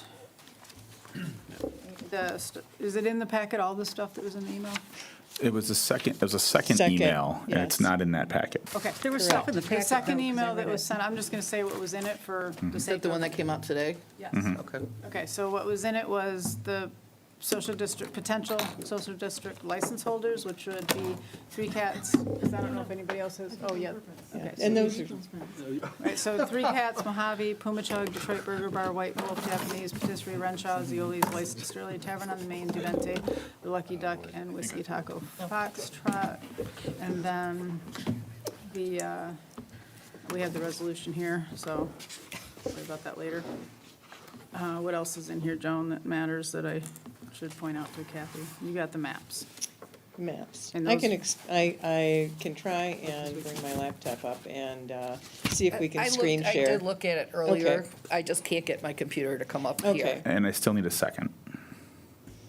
Oh, sorry, I thought Kathy said she seconded for discussion. She just My asked a bad. question. And did we have a second for that? I'll second it. Okay, thank you. Madam Mayor, Yes. I got my favorite question from my favorite lawyer. Can I? No, not on this one. Councilmember Sampson, I I'll think recuse there's myself. a potential conflict of interest, so you need to stay away from it. That's why I asked you. Thank you. Yeah, right. All right, go ahead. Okay, so for background, the state of Michigan enacted a new law intended to spur economic activity and provide flexibility for hospitality businesses by enabling the on-site sale and off-site consumption of alcoholic beverages in designed social district areas. This was signed into law July 2020, and it allows Michigan municipalities to establish social districts that allow for common areas where two or more contiguous licensed establishments, bars, distilleries, breweries, restaurants, and tasting rooms may sell alcoholic beverages in special cups to be taken into the area for consumption. In short, what that means for Clawson, we're looking at a social district, and there is a map showing what the social district would be. Basically, ask. I think the asking for a separate map of a social district was probably more for those townships and other areas that don't have a DDA. We already have an established boundary that we could use. A lot of cities have done that have DDAs, just set our DDA as a social district. But just to keep the confusion down a little bit, we narrowed our social district down a bit and took out parking lots and kept it pretty tight. But really, the only area where you can have any alcoholic beverages is in the common area. Our common area is the yellow line on the map you have, and it is really the sidewalk from Three Cats down the street to where the crossing is that goes across to Zioli's, and then back again on East 14 Mile to South Main, so that it goes down, the sidewalk goes down to Tavern on the Main. It picks up on the other side of Main Street at Dewey Venti and goes down the street, down South Main to 14 Mile Road. So it is just the sidewalk area. What it means in our case is it's really an extended patio area. We've got restaurants right now that have people waiting. This allows them to get a drink. It has to be in a cup, no more than 8 ounces. It has to have the restaurant's name on it. So it has to be, a lot of them now have their own logo stuff because they're allowed to do takeout. And it has to have also the brand of the social district. The social district logo has to be on it. So they're clearly marked. It would allow somebody to buy a beverage, stroll around downtown, window shop, or sit outside. We'll provide other seating. Sit outside and wait for a table to open and go back in. That's primarily how we see it being used here. There is no big central gathering space. There isn't, it's not intended to encourage bar crawls. You cannot take those cups into a store. You can't take them into another restaurant. You can't take them onto any restaurant's patio. So whatever area that a restaurant has, their patio, whatever, that the MLCC, the Liquor Control Commission, already has as defined as their space where they can sell and consume, you can't take those cups in there. That's not to be. So basically, again, it allows people to stroll, window shop, wait, sit, go to another, throw out that cup, go to another establishment if they want to. And hopefully help the restaurants get a little more foot traffic. But again, you could not do a bar crawl this way. It is against everything. You just, again, you can't go into another establishment. So with that logo cup. So again, our intent is to kind of just extend space for the restaurants and all get of a the few more people restaurants? walking. All of the restaurants that. All of that the restaurants that participate, if we establish a social district, then each restaurant that is listed in here has to apply for a license, for a social district license from the Liquor Control Commission. Do we get any money for it? Huh? Do we get any money for it? Do we get any money for it? Hey, No. man, just ask them. Yeah, no, Liquor Control Commission gets it. What? Yeah. Chief Searle, Yes. thoughts? Obviously, I've been in discussion with Joan since the beginning. We're set up differently than some of the communities like the city of Northville that has obviously a huge social district and they shut down streets. We're not set up for that. We see it more of a outdoor waiting area for the restaurants downtown, nothing more. We're not going to see, we talked a couple times today, we're not going to see large groups grabbing beers and, walking around all the way downtown for a while. I mean, maybe couples or whatever, grabbing a drink, waiting for their table. That's what we see. We talked about the parking lots. Obviously, those are out of play just to keep it more centralized for the downtown businesses right now. So Royal Oak has approved theirs. It's not in place yet. I talked to the Ferndale chief today. Theirs has been up for 6 weeks, no issues.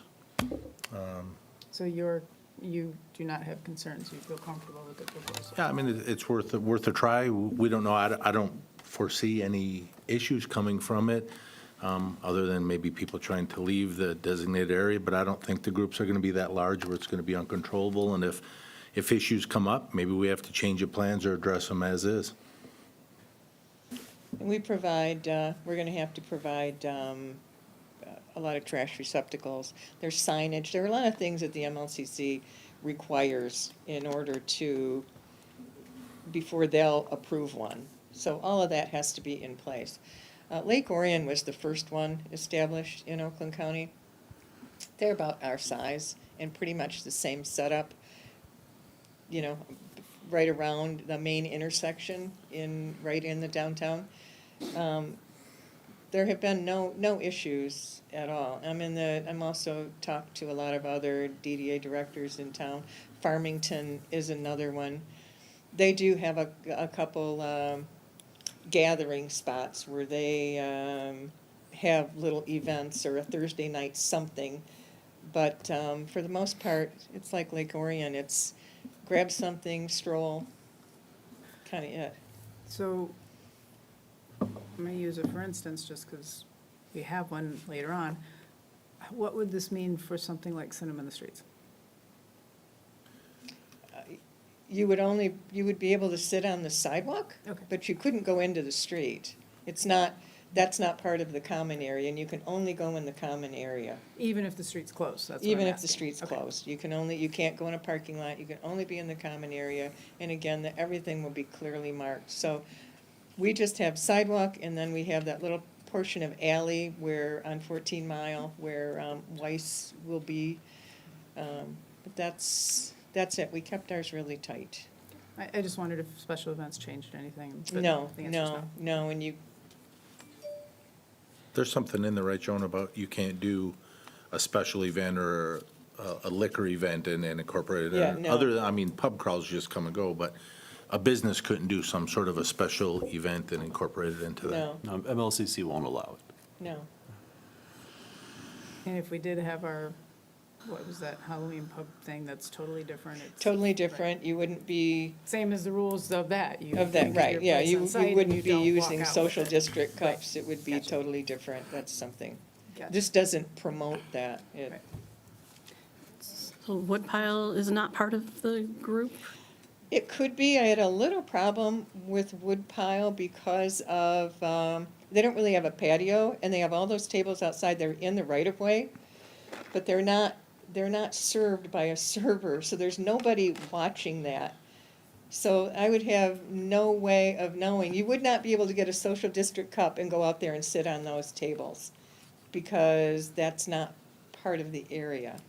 But you could extend the area, right, to include them? Because I'm looking at the street and they're like the only ones left out. If that they way. would have some way of monitoring that and making sure that people don't sit there. So is someone going to monitor, say, Dario, that no one's just taking a stroll and decides to sit in their little cute That's round not part, tables or I something? would think Dario would, that's not part of the common area, it's only the sidewalk. It does not include anybody's parking lot, it doesn't include anybody's patio. Well, it just seems like there's going to be policing necessary, or not policing, but, some parameters and someone that is an enforcer of the parameters, because people are going to grab their cups and go. And I would see people going to one place, downing one, going to the next place, down. It could be fun, right, to just go to every establishment to do that, even though you say that's not the design. It It's wouldn't not, but be. certainly you could. Right, Just, so it you could but be a you could pub do that crawl, right, now, in an but- unofficial pub crawl. So it could be that. It could be a lot of things. I just would worry about the businesses that would have unintended consequences, such as, I guess I can only really think of Dario on that block, unless someone wants to grab something and think they can go and do their laundry. You know what I mean? Yeah, I you mean, can't- you don't know what people will try and do. But if you've got a business like Dario and you've got people walking from one end of the street and then want to go to Duvente or something and they have to go past, then you have potential for something to go You wrong. always have potential for somebody to do something. That's not what people are finding that have them. They're not finding that people are going into businesses or where they're not supposed to be. It's just, and again, there are several around right now. And asking other communities and asking other DDA directors, even I've talked to people up in Traverse City and different places, they're not finding enforcement issues. And we did look at that. Even with 14 Mile Road being a major, it's a lot different than, say, Lake Orion. I don't know where the district is in Ferndale, or Royal Oaks, even different than Clawson, right? Because everything's so compact, and those are the businesses. So since ours is spread out 2 different ways, that's the potential for people crossing 14 Mile Road, and actually even Main Street, people drive really stupid on. I'm amazed by it all the time. You know, when you have people walking and perhaps impaired, potentially impaired, not necessarily so, but potentially, you just have other concerns. So, Just like when they do a pub crawl, I suppose, and we've not had anybody, thankfully. but you're, on a in pub trouble, crawl but day, we you're can't- looking out for it, because you're expecting that massive group. Oh, okay. Wouldn't you I don't think? know. We just have not found in other communities, Paula, that there were issues. And again, there will be signage and there will be trash cans. You cannot go beyond this point with your cup. You need to throw it out here. So there are things that MLCC requires and monitors. So how attractive will that be with signs that say, throw your beer cup here? Oh, I mean, yeah, a lot of people look make like the make state them fair, cute, maybe? you I know, mean- it's just, it is what it is. It's part of the requirement you have to do, so. I'll let go, Sue. I just have 2 questions. In the documentation that was sent, it said something, and I'm not going to quote it right, and I can't find it the second, but it said something about the additional insurance that the city needed to obtain would be under the city's umbrella insurance. My question is, what is the increased cost of that, and is the DDA going to be picking up the increased cost relative to this DDA project? I don't have an increased cost, Susan. So it's net zero for including this in our umbrella insurance? I mean, we're increasing the liability and putting it under the umbrella insurance that the city has. So my question is there an increased cost associated with that additional risk? Again, I don't have an answer to that. I would have to get an answer to that. I don't would have think an that would answer be to important to deciding this and who's paying that increase, because I don't think the city should bear that. It should be the DDA bearing that. So I think that's a really important aspect before this gets approved. And then secondly, there was comments in the documentation about porta potties. It said something about the cities or the restaurants would have to bear the burden of porta potties. It was in there, I'm not making it up. No, I don't recall seeing that. In the resolution or? I think in there the actually email? is a sentence in one of the pages today, but it was just a matter of, in event, someone would have to supply that if needed. And It does say porta potty, but Right, that's it not was- in your. I didn't see it, so Yeah, I that's don't not know in- what that's from. That's exactly what it was. Someone would have to prove. Yeah, And and I know that wasn't in the plan we discussed, so I think that's a general, it might be general from somebody else's poll. Maybe it's from somebody else's. It's for the communities that are having the beer gardens. They have to provide that. Okay, because it was in the documentation that we were provided with. And so if Oh, that's okay. not a thing, that's cool, because I think a bunch of porta Oh, potties all over would be no, I horrible. don't think we Yeah. would want to see that at all. Right. I'm not, All right, I'm not with in you on favor- that. Them in the not in favor of subdivision. multiple porta Or in the potties. park. Signage is bad enough. In the park. Yeah. Those are my 2 questions, concerns. Okay. My comment kind of addresses Paula's concern, is it's not going to be any different than someone going to a party store right now and coming out with a bottle and going to sit at Dario. I mean, we can't stop that either.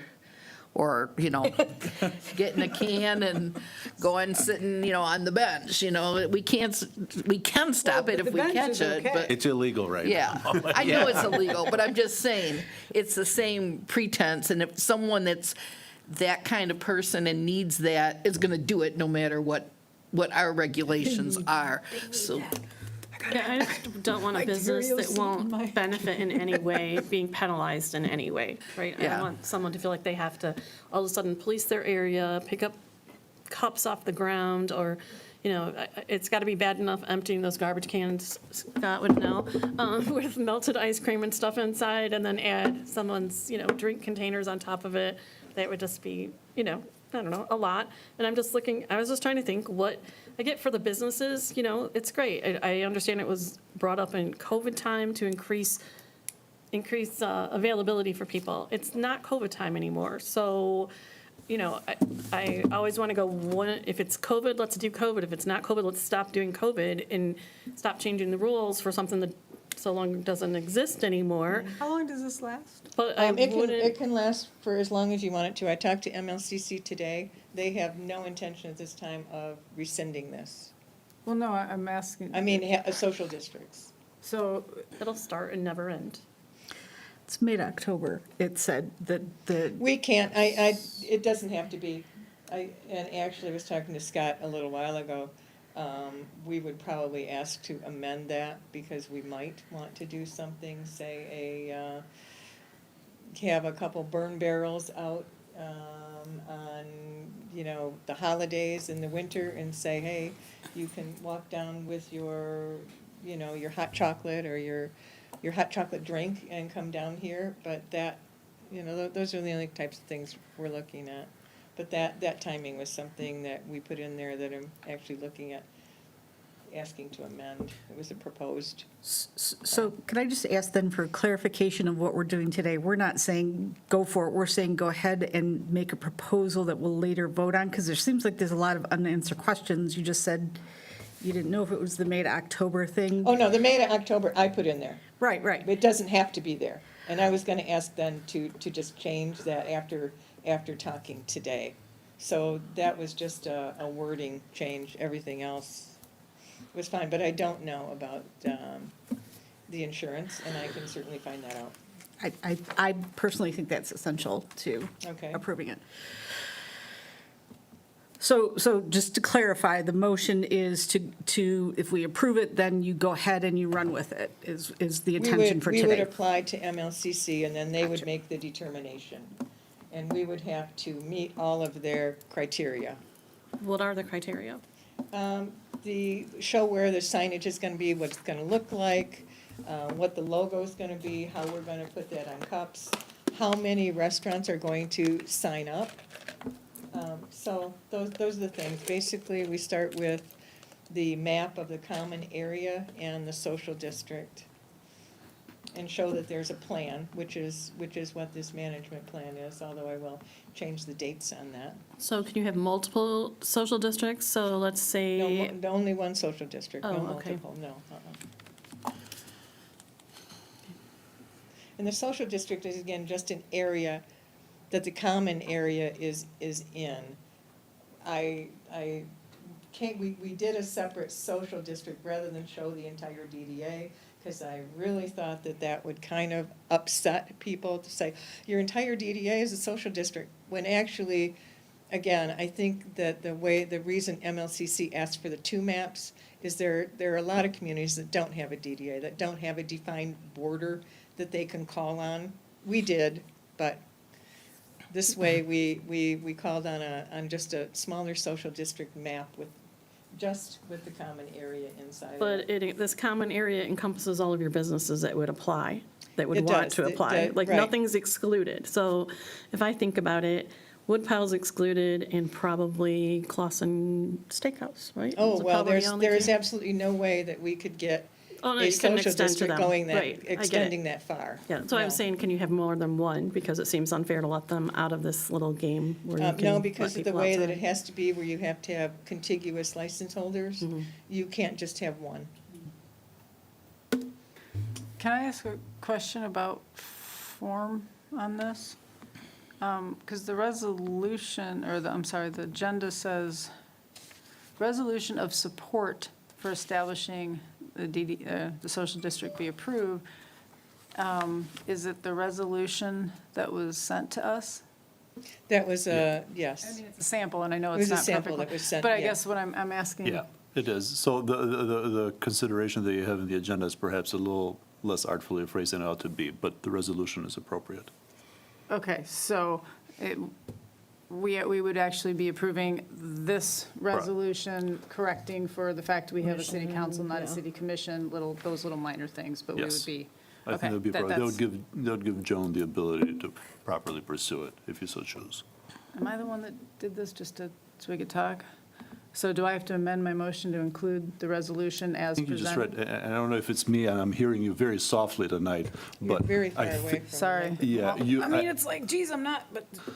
I think I heard you just do the consideration and call it, or did you do it as a motion? If you did it as a motion, then the answer is yes. If you could, please amend it to read this. Well, I guess what I mean, I don't like putting things out there. A motion of support, a resolution of support, but we don't say the resolution. Typically, we say what the resolution is. Right, and that's why I said that what's written in the agenda is not as artful as it ought to be, whereas the resolution of approval proposed that you received later on, I believe, by way of email, I think we all received that one, but for that modification with respect to city council as opposed to city commission, I think it's appropriate. So because I'm. All right, can I read it? Yeah, please. You know, if I'm hearing Councilmember Moffett correctly, she'd rather wait to hear about insurance anyway. If you would Okay. like, we can Could we bring table- this you want to just back table it? and bring it back at Or the not next table it? meeting. Not table. Sorry. Postpone. Postpone, I caught myself. Postpone, because we have a motion, that's why I was going to amend the motion. Can you But- also figure out how to get Woodpile in it so that it seems equitable to everyone in that group? Does Woodpile want to be in it? I don't know, and I can talk to them, maybe if they take up those patios, those tables that are in the right-of-way, then it would make a little more sense. Then we can, because, see, the MLCC is gonna have a problem with that. Let them deal with that part. You extend the map to include them, and if they can't be included, then they're excluded. Then you move the line, right? Because doesn't every business have to be approved to be part of it, right? Each individual business has to be approved to be a part of it. So, Well, I'm they just saying out have, of they have to equity. get a license, right, yes. then they may not Yes. even be interested, but if they are interested, it doesn't seem equitable to exclude them.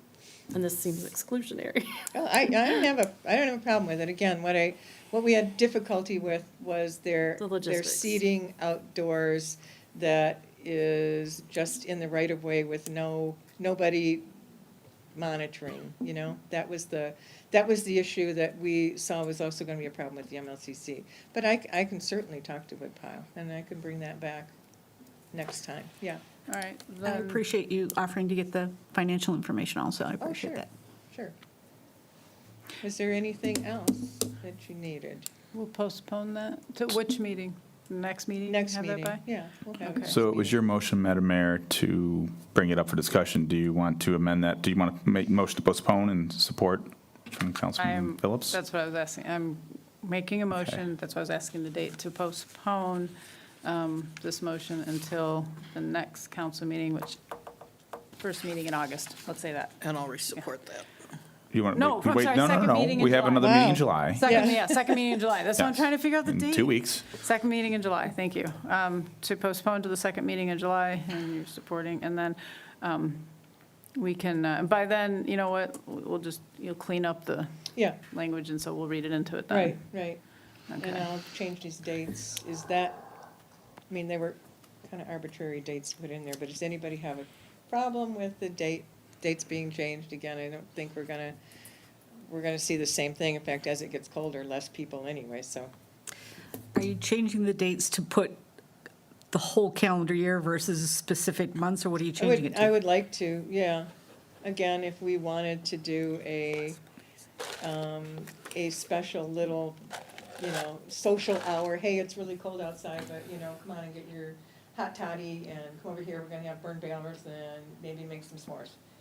Just something to bring people out walking around in the cold. I do like a hot toddy, so. There you go. All right, So that would be the idea then. I'll just change that date. and we are postponed. No, we got to vote on that. Oh, yeah, well, okay, sorry, roll call vote then. Mayor Scripture, Yes. Mayor Pro Tem Milan, Yes. Councilmember Moffett, Yes. Councilmember Phillips, Yes. and Councilmember Sampson is abstaining. That is postponed to the next meeting. Okay, thank you. Thanks, Joan. All right. Is anybody here to talk, is Mr. Smith on the phone to talk about Oakstem or you or somebody? Or Huh? are we just looking at it and, Oh, item C, I am not prepared to speak on that now. Is Mike still here? I can't see, I got my computer glass on, I can't see up there. I don't, and I still can't see. Yes, I'm here. Okay. The memo was provided by Superintendent Matt Hodges about, it's a new program from Oakland County for the George Kuhn Drain District that is offering this matching pilot program for tree planting to help with sustainability. And we already have allocated money from the Metro Act, and that will be our matching. When I did meet with representatives from Oakland County, they stated that we can utilize Metro Act funds, which is what is the request in this to go through this cost participation agreement. So we're hoping to get more money to help with tree plantings in the city. Can I ask, does any of this, Mr. Nushai? Well, sorry. We settled, our settlement said that we are supposed to invest a certain amount. Does Yes. this count toward that because it's permeable? I'm assuming you said sustain, or what did you just say? Kuhn, that would be the drainage district, that was, so is this in any way related to infrastructure that helps avoid flooding? Trees do. I'm asking a real Well, I don't know if you're question. asking me or you looked up at Both. the screen. No, I don't know. I'm asking both. So the answer to the question is, this council did already, by the authority granted upon me and the acceptance of that settlement, you already allocated the funds necessary for us to satisfy all of our obligations, legal obligations. Does it go further? Yes, absolutely, it goes towards it. We didn't allocate crap. Yes, you do. Well, you've acknowledged that you would do so. Yes, Over and the- that's why I'm asking this question right now. Well- We acknowledge we do so, and I'm asking, does But you this, have 2 would this years. count toward that? Yeah, well, I mean, it could. Could. It could, Could absolutely. we find out if it does? Oh, absolutely. I mean, Yeah. I'm not saying I Yeah, would do it and just truth be because of told, that. and I'm asking, would it count toward that? Truth be told, I didn't look at it with that, obviously, when I looked at that agenda item, I skipped dutifully to the next one, so. And I saw Kuhn, Yep, and knowing that that's drainage. Right. That's why I think it's a fair question. yeah, no, absolutely. Yeah, that goes towards, if, I'll have to look at the particulars of it, but, yeah, absolutely could. Okay, and I have another question Sure. on the tree thing. Because I've decided to be the new Glenn of trees, just to be shot in the head by somebody. Glenn, you know I love you. Question on the tree thing, on the planning. This says, when we say right-of-way in the stuff that you send us, is this both residential and commercial, or yeah, or is it just residential? Or just the other, or both?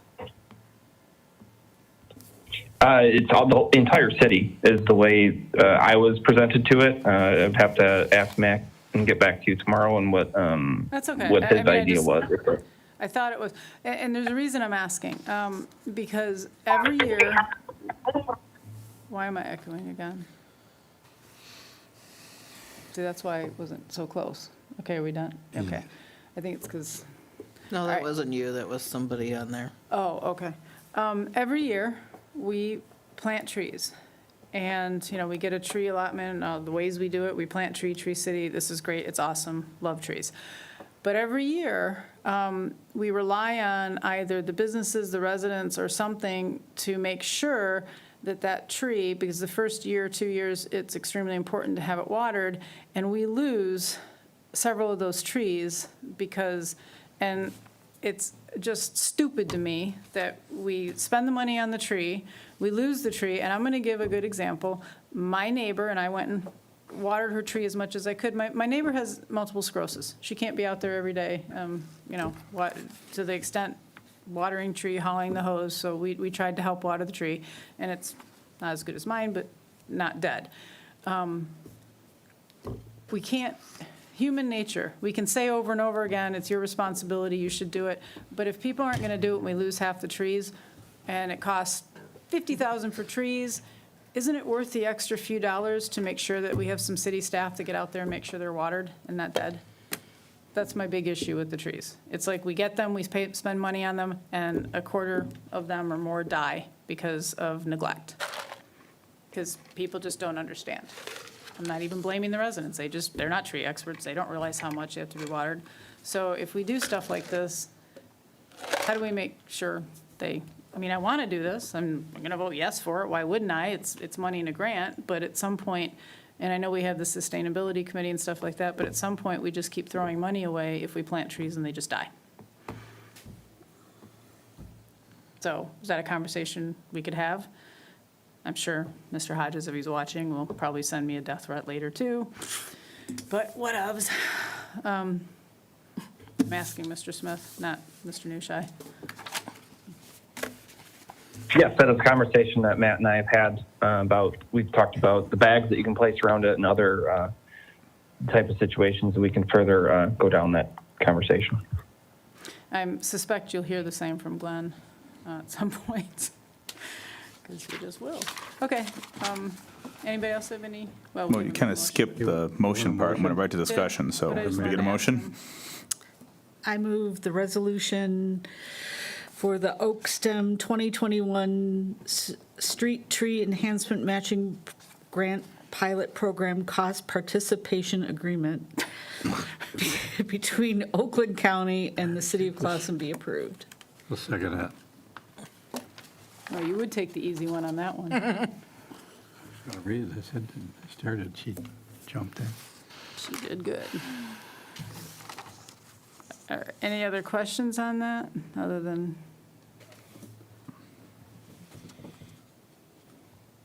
All right, roll. Mayor Scripture, Yes. Mayor Pro Tem Milan, Yes. Councilmember Moffett, Yes. Councilmember Phillips, Yes. Councilmember Sampson. Yes. That passes, Madam Mayor. Far out. All right, I lost my page again because I need two screens. All right, then the next one on the agenda, now that we have the lovely oak stump, is, consideration of receiving and filing the 2021 Determination of Compensation Commission. Madam Mayor, Yes. I move the 2021 determination of the Compensation Commission be received and filed as presented. Support. I have a question. Of course I do. Mr. Newshy, on something like the compensation, does it always have to be uniform? What do you mean, uniform? When they consider it, does it have to be uniform? In other words, can there be, I don't know, The vote? no, not the vote, the amount. Oh. Does it have to apply equally to every person, or can it be something like if you're meet this criteria, it's this amount, if you meet this criteria, it's that amount? Whatever the Has to be uniform? compensation committee decides. Well, no, but I'm asking, can the compensation committee, do they have that flexibility? I believe so. Yes. Okay. But I'll have to, Just you know, wondered. I'll have to offer you, more if, but they do. Yeah, that's my understanding as well. Okay, And I just see wondered. August supporting Yes. me on the far end. So I had to You're do that. nodding, I did same. that one, so yeah, I looked all that up before I ran that meeting, so they could have done whatever they wanted. Put my But, new house purchase on hold now. yeah. It's going to change your Well, lifestyle. actually, the reason I was asking, I was thinking more along the lines of to sometimes maybe encourage younger people of a certain income to run for something like this. Perhaps it might be nice if we were to establish some sort of I certainly don't care if I get paid. I suspect most people, Councilmember Sampson retired, but I'm sure there are younger people that might be interested, but are looking at it and saying, if I'm giving up that many nights, I can go work my part-time job or do something, and I'm looking at August and you're nodding, so you get what I'm saying. I wasn't nodding, I've just been through this with other councils, I've had the exact same theory, so I've heard it before. Was it bad or, well, then you've been through it. Did it go? It goes down in flames every time. Every time. This council has voted Well, on us these issues council don't before. vote on it, it's commission, I'm not saying, Yeah. I'm just asking. But no, it commission- is an argument that is often made. It did not come up during the commission meeting, but I have heard it in other commission meetings, yes. And it's typically not? Typically, it doesn't get through council. Okay, all right. I don't think it would make any difference to them. No? They either want to be involved or they don't. Like I said, I'm not on the commission, I'm not going to vote no, I just wondered. Yeah. All right. did we motion that? Yeah, I did motion it in a second. Yeah, because you read the Call the vote. horrible thing. Yes, they had no desire to give you a raise, I'm sorry. I tried to talk I- them into it, but, they just didn't, No, you they didn't want to give you didn't. any more money. No, I didn't. Okay. Are you ready to vote, folks? Any other, unless anybody has any questions other than, Nope. Okay, Mayor Pro Tem Milan, Yes. Councilmember Moffett, Yes. Councilmember Phillips. Yes.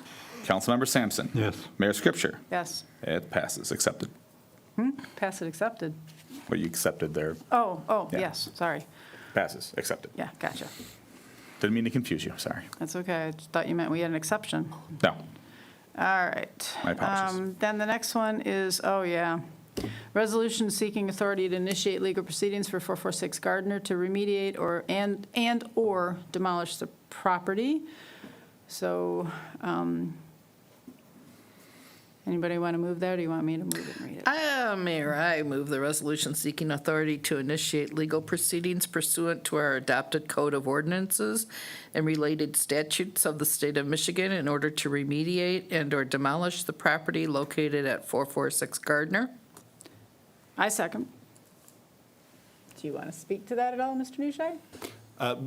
Sure, briefly, just to set it up, obviously, I provided some information with respect to this, and I indicated this property, just factually, this property has had issues over many, many years. Apparently, there's two owners to this property. And I have, between myself and Chief Cervello and Barb, I think, and Joan, actually, and everybody, I think we've had conversations over years now. And it's come to a point where something more needs to happen. And these are extreme decisions, obviously, when we seek authority to demolish a private property in the city is, we've come sort of, to the very end where with our backs against the wall, we don't know what else to do. I think we've tried everything, I feel like. So how many years? I'm sorry? How many years? Well, it depends on who you ask. So long as Well, I'm I've asking been, you. yeah, so long as I've been around here, this property's been on the forefront. Barb, I think, is the one that probably holds the torch as far as amount of time. It's always had some issues. They've progressed over time. They've become, dramatically worse. But how many years? 4, 5, 10, 7, 8? We're looking 8 to 9. Yeah, I think So that's how many fair. years does Kathy have to wait then for Hendrickson to 8 be to 9 taken care of apparently. based on precedent? You knew I was going there. But that's. I'm sure he knew I was going to go there. I'm just saying, I mean, you're He saying called this, it, whole- so. this is how, are you giving us an idea that this is what we need to look forward to? Because I don't think we've hit 8 years on Hendrickson yet. Yeah. So every property will have its, every property will have its own sort of, set of facts guiding, its own independent situation. But that's, as far as Take it 165 away. Hendrickson, that's handled elsewhere, and I believe is already in court. That's what we're seeking to do on this one. As I indicated in my letter, when it comes to losses that the city faces, obviously I go into action right away, I file my answer and everything else, I get going. And then I update council at the next, hearing, at the next meeting that we have. With respect to this, this is action that, you as a client need to give me some guidance on. I imagine I don't know if you're familiar with the property, but, you can, and that's why I provided some basic information with respect to the concerns over the years. And I'm seeking that authority so that, and the reason, and the way I stated it in that motion is both to remediate and/or pursue the demolition. And I'm not, sort of, throwing my hands up in the air. I'm still trying to communicate with the homeowners. And if possible, obviously, that's always the preferred course of action. But if that fails, as it appears that it has, I think we need to move forward. So, Is that an occupied property? No. so my understanding is not. How long has it been vacant? I think we're looking at 8 to 9 years. Yeah. So, They live in Royal Oak, Yeah. at least one of the homeowners. But no one lives in the No one house? lives in the property, correct? the taxes are paid to keep the grass cut and trimmed. So it's been on the books for a while. I know Barb dealt with Jim a lot over it and then never moved forward. And last year, she brought it up, and I asked for the whole package presented to Rennis's office to move forward. And then, with his authority, he can put it into the court system like 165 Hendrickson is in the court system. And I was just going to say, in regards to 165 Hendrickson, that has been going on for over 10. in some capacity. Yeah, and I know that all of you do understand that these are extreme actions. Obviously, when we're talking about taking over private property, demolishing private property, I mean, we wouldn't have a city of Detroit looking the way the city of Detroit looks unless these were extreme and very onerous and difficult, steps to take. Yeah, hence why we don't want to end up like that. Hence this beautiful letter that I've sent you along with the motion that I'm seeking. So, yeah. I guess the other thing is, there are people other than the property owners affected. Absolutely, and that's why we're here, I mean, absolutely. everybody keeps saying the property owner, and I get it, but my God, remember, how long do you have to live next to a, come on. It's not boarded up yet, is it? No, I don't think so. I mean, there's some, actually, Yeah. I think there is some boarding, The actually. west side I is, drove by, so I think the west side, yeah. the west side is the roof. I think the animals are accessing through the attic. Right, there's holes, so. But the front looks I'm with you, girl. not bad till you get around to the side. Okay. Not bad till you get around to the side, is that what you I said? mean, as you drive by, We're going up. the We're yard going is up. cut and the front of the house is not bad. We're boarded up all the way around. Once you, presumably remediate's not going to happen, once you demolish, what happens, are we doing eminent domain? Do we pay them for? No, that would be. They're just simply no house, but they It's- still own the property? They still own the property, yeah. Okay. Yes. And I But imagine we once, charge them for that demolition because that's expensive. you better believe it. And then, okay. What I was explained to by Mr. McGinnis in regards to Hendrickson, which sounds like it's kind of the same type of situation, was, and just on a real quick note, he has asked to come before council to discuss that property. But he told me what happens, like in that case, is it goes to a receiver, goes into a receivership after so much time. That receivership has the right to demolish or do whatever to the property.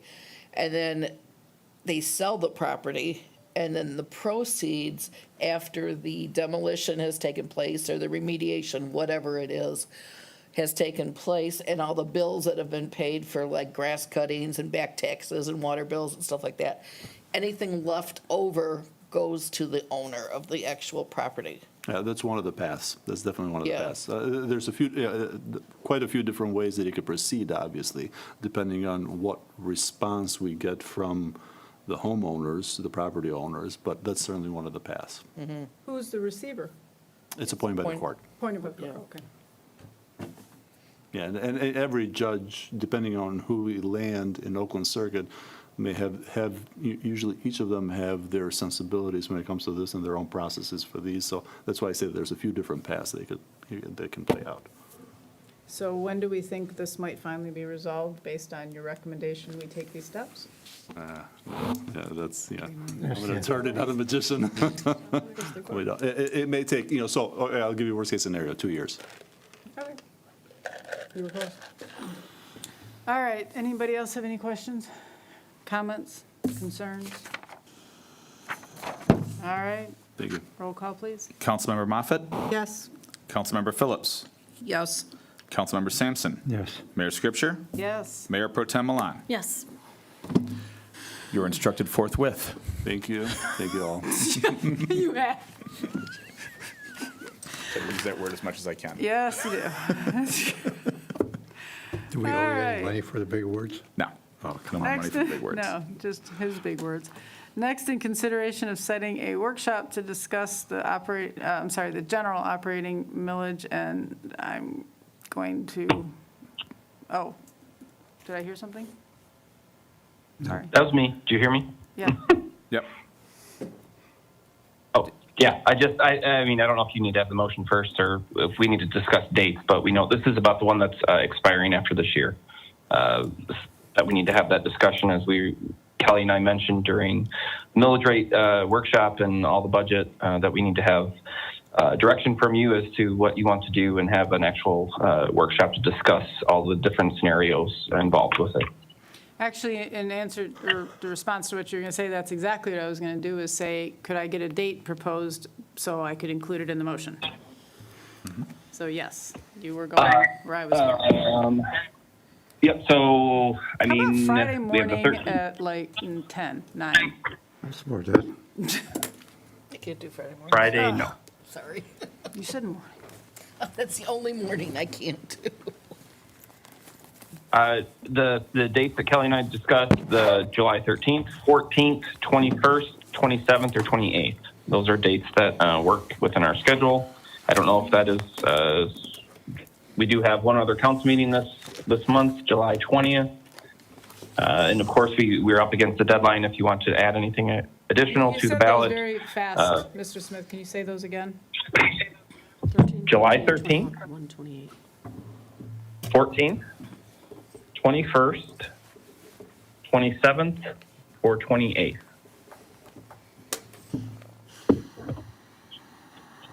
And the next council meeting is the 20th, right?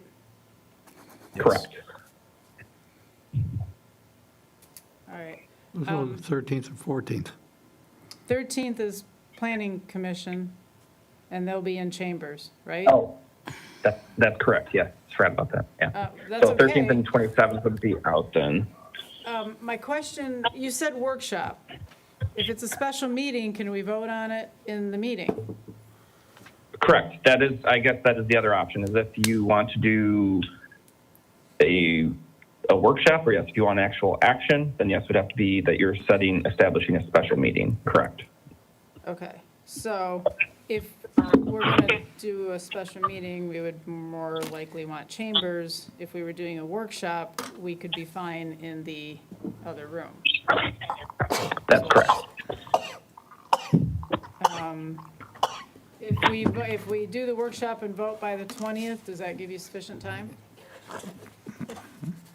Yeah, we would need a couple weeks lead time to talk to our bond counsel to provide all of that proceedings. We have until, we're going to have a meeting August 4th, that Wednesday. As long as we have the language approved, this is all, of course, if that's the discussion, it has to be to the county by August 10th, correct, August? Yeah. I think that's for the ballot word. Yeah, I don't have the calendar in front of me, but that's August, it's like 10th or 12th, I think it's the 10th. And that's just the proposal of that timeline, just to give you that heads up.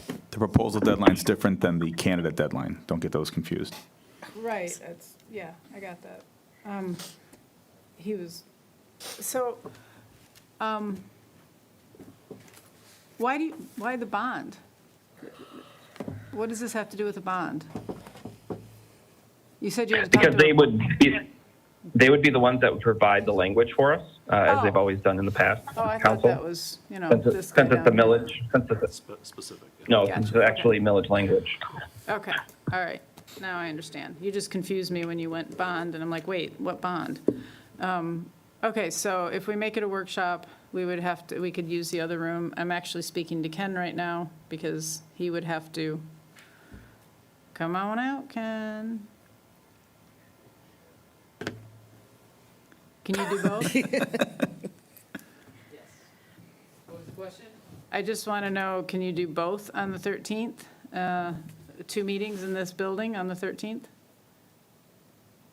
Well, we have Clausen Planning at 7:30 on the 13th. Well, then make it earlier, 6:30.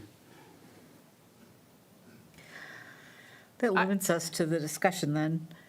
I mean, if we were doing one agenda item and we did it in council chambers before, and then we could take the vote and be done with it. Personally, I'd prefer a day because then the planning commission want to join. I don't like having a, drop dead time that we have to end. I would prefer looking at the 14th. Okay. All right, then Ken, I am asking you the question again. The 14th is A Wednesday. doable. Yes, I think we can do that. What time? We haven't figured that out yet, but, Can we say 6:30? 9 o'clock in the morning work? Yeah. I prefer 7 personally. Well, we try 7 to- P, right? 7 PM? No, AM, yeah. No, You're scaring me with that. I am totally on the 7 a.m. train. No, I have a real job. I have to be at work. Ah, okay.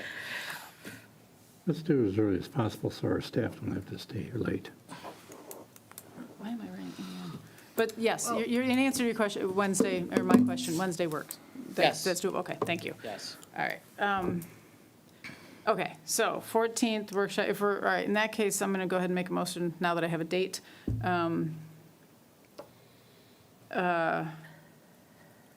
6:30, no? Yeah.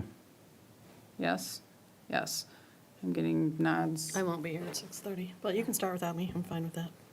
Well, actually, if we're going to do a workshop, then, well, actually, we can do a special meeting, right? Yeah. Okay, if we're going to do a special meeting. All right, okay. Then I'm changing the language then. All right, so I'm going to move that we set a special meeting for, July 14th at, why can't we do anything in the morning? Neither of you can make 7? Seven's I can make better for 7, me. I yeah. can't make 6:30. All I right, won't make 7. Wait, What? 7 at night or 7 in the morning? I At night. was gonna say, I'm still sawing logs at 7. We were, voting for, but not seriously. Okay. All right, yeah, 7 PM. Does that work, Ken? That works? 14th special, so I'm changing, special meeting to be set to discuss, is that even the right language? Well, you Because don't need now to it's a vote on special- we're it. You not could just call the discussing. special meeting. That doesn't need to be voted on. Okay, thank you very much. I'm calling a Okay. special meeting for July 14th at 7 PM. We are going to, the topic will be the general operating millage, decision to place on the ballot the Headley override. Is that the right language? The Headley override. We'll clean it up, yeah. Yep. For that topic, the Headley override amendment, Calling the yes. special meeting now that we know, there you go, and then we can vote at it, and you will get your stuff, and it's one less thing on a night. And now we have 2 other, so no vote, yeah, good. No 2 vote. other items. And then real quick, Madam Mayor, did you say that meeting was going to take place in here or in the Yeah, other room? In it can be here. Yep, Okay, thank you. that's easier for you, right? Yes. Yes, okay. All right. So we moved 2 things down. One of them was, Joan, you're still here. Let's do I'm going out of order, shoot me now if you don't like it. But yours is going to be quicker. So Cinema in the Streets, to Councilmember Moffat's question and point, and I'm not sure in fact, I don't even think when we were talking about it in the DDA meeting, Scott, I don't remember if we were smart enough to think of that, were we? We didn't have a date. It was just a Oh, thought. that's right. We We went were with the talking about Saturday no after dates came Labor up. Day. Yeah. And I guess it's going to depend on if our vendor's available. What we, when we had our meeting in June, we thought, maybe now that the COVID restrictions are lifted, maybe we can still go and do the Saturday after the 4th of July and be part of that. But he didn't have enough crew having the same problem with him, employment as everybody is. So he didn't have enough people to do that. So the February date was February, that would be a cold movie. Yeah, that's not, Whoa. enjoy your movie, Joan. You Yes. and your screen. That's your hot toddy night. Hey, we could show Exactly. Ice Age. There you go. Yeah, so that Saturday was the first he had, but I can check on another date. We don't want to get too late. It starts getting colder, and as it is, we're going to move the movie up to probably starting at 8 o'clock instead of 10 because of the season and when the sun sets. I can look and see if there's not an objection if he's available on Friday, but traffic becomes a problem because the street has to be closed for a good few hours in order to allow the screen to be set up. So we're not going to do the games and all that this year. There's just not time to do that, so we're just gonna do the movie. If there's not an objection, again, I've gotta check with the vendor and see what he has. Is there any way go ahead, Kathy. I was just gonna say, would it be acceptable if they can't to do some kind of memorial thing prior to the drive-in? Oh, we could To do, the movie. actually, that would be quite nice. Like a That would be the best. moment of silence and have something up on the screen, They in might even memory be able of. to do some sort of, if I can get somebody to put together some sort of little collage of something, would be nice. Even just a moment of silence or something. That I mean, it would be- very, very appropriate. Pick a movie to go along with it, like some sort of, do you But already have it's the movie family, so selected? let's not have it too. We do not have a movie Apocalypse selection. Now, That's no, always no. really difficult. So No. I'm certainly open to ideas. No Disney, please. And we're certainly open to ideas on movies. With that, I guess if it can't be moved, I like the idea of acknowledging it. It just seems like 20 years, it's such a significant day, just having, I agree. I agree. I agree, It yeah. was a good point, and it's Yeah. I agree. Yeah, and I think we could do a nice kind of moment for that, would be a good idea. Councilmember Moffett, is your first preference still a different date, or are you saying we could do it that way? I guess my preference would be to move it, but I like the idea of having something, like maybe come look and see what the options are and come back to us. If they can't do it, if it's just a hard no, you can't do it on the 18th, or it would be the 18th, right? Hard no, you can't do it on the 18th, then as long as there's something respectful for it, I think that yeah. Okay, yeah, that makes sense, sure. Is it possible, for the sake of, and I'm asking this, can we make the motion to approve it, preferably on a different date, and if that's not possible, the way we just stated it, on the same date, but with that thing, so then we don't have to bring it back? And then we can just be updated on what the date is?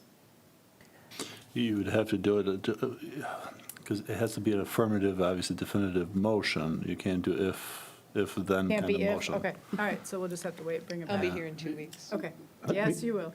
I'll make the motion. We do it on the 21st. 21st. 21st? What day are we talking about?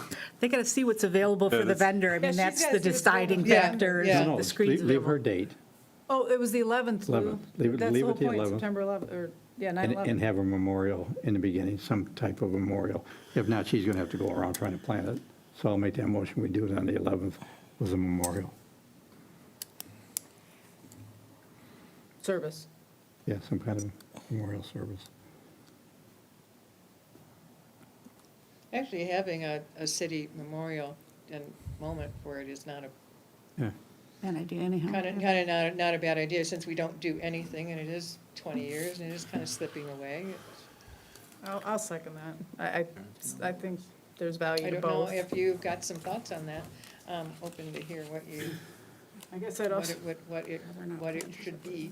Motion is to keep the date and add a memorial. memorial ceremony. Memorial ceremony. Prior to the. movie. Prior to, okay. Movie.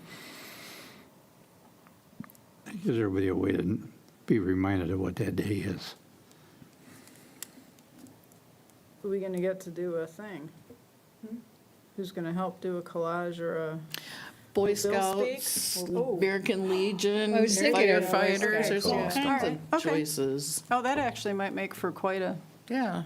yeah, okay, good. Girl Scouts, I shouldn't have said just Boy Scouts, Girl Scouts. Yes, American Legion. It does, I mean, or something on the screen, you know. Well, or we a can couple We could things. do both. We Have can someone present the flag. do and- present the flag, do a PowerPoint where different slides kind of go through. Okay. I like that. All right, I seconded it, so any, I would again reiterate that I think it would be, I mean, we could do a memorial presentation and move it to the 18th if the vendor's allowing it, but, so I will vote no on it because I was more in favor of you seeing if it could be moved. But, there's always a lack of cooperation, so I'll be voting no. roll call. Oh, did you have something? No, Oh, I'm sorry, I thought you saw this. no, I was like, Go ahead. Councilmember Sampson. Yes. Mayor Scripture. Yes. Mayor Pro Tem Milan. No. Councilmember Moffett. No, Councilmember Phillips. yes. Approved with memorial for the 11th. All right, why are you still standing there? We'll do a nice memorial. If you have any thoughts, let me know. Pixar is Disney, right? Mm-hmm. Okay. Thought? Thanks, John. What? I was your thought? thinking movies. Oh. All right, so then the other one was, we moved the approval of the bills. And, oh, look, we finally have something under old unfinished Can I business. take a 2-second break? Okay, is it really 2 seconds, Kathy, or should we make it might an be official 2 5. minute? 2 minutes. Make it a 5-minute-er. Thank you, okay, 5-minute break. Thank you. I'll make it fast. Set your timer. I did. 2 seconds are over. Good thing we moved it up. I didn't include you in that break. I'm just kidding.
Or we're on, I should say.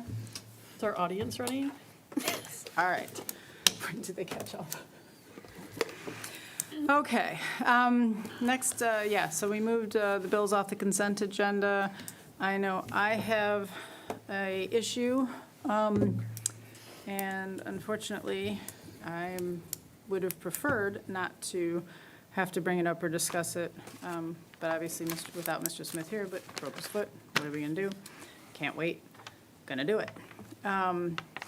So, actually, I'll let anybody else go first. Anybody else other than me? Because I'm the one that moved it. Did you get a second? Huh? Yes, you did. AEW, Second. the 4250, Mike. Mike, are you there? I'm here. Is that the only bill we're going to get for the remodeling of the city hall? Yes, looking at it, I'd have to delve into it more and get you more of the details tomorrow. It's showing that it looks that it's not just that there's part of their other billing too. So I don't have that in front of me right now, but I can get it to you tomorrow, what that entire bill encompasses. Have you already had structurals done? No, we haven't moved forward because we have to have a discussion on capital, all those next things. So as far as that, the information that was provided to you, there will be more engineering fees as part of the things if that's what council decides to move forward with capital requests that we have, but we haven't approved those yet. Have they done any work that they haven't billed yet for that? What's that? Have they done any work that they haven't billed us yet for? I'm not aware of anything right now. I can check with Mike tomorrow at our meeting and provide that information to you tomorrow.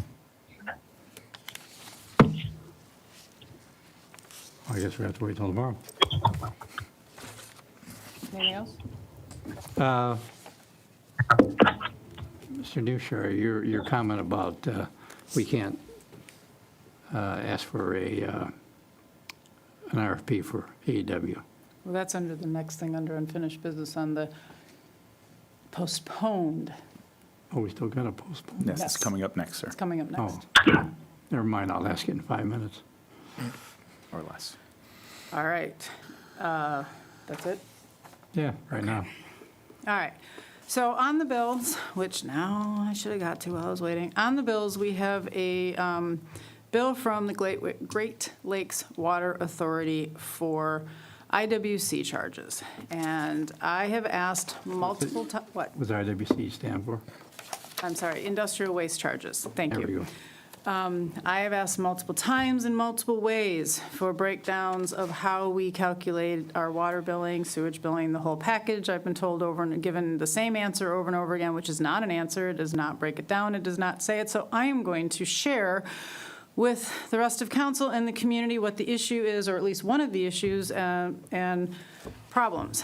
So, to my research and the best of my knowledge, just to give some, I guess I should give context for when we talked about the water bills, we are in SACWA. SACWA is a consortium.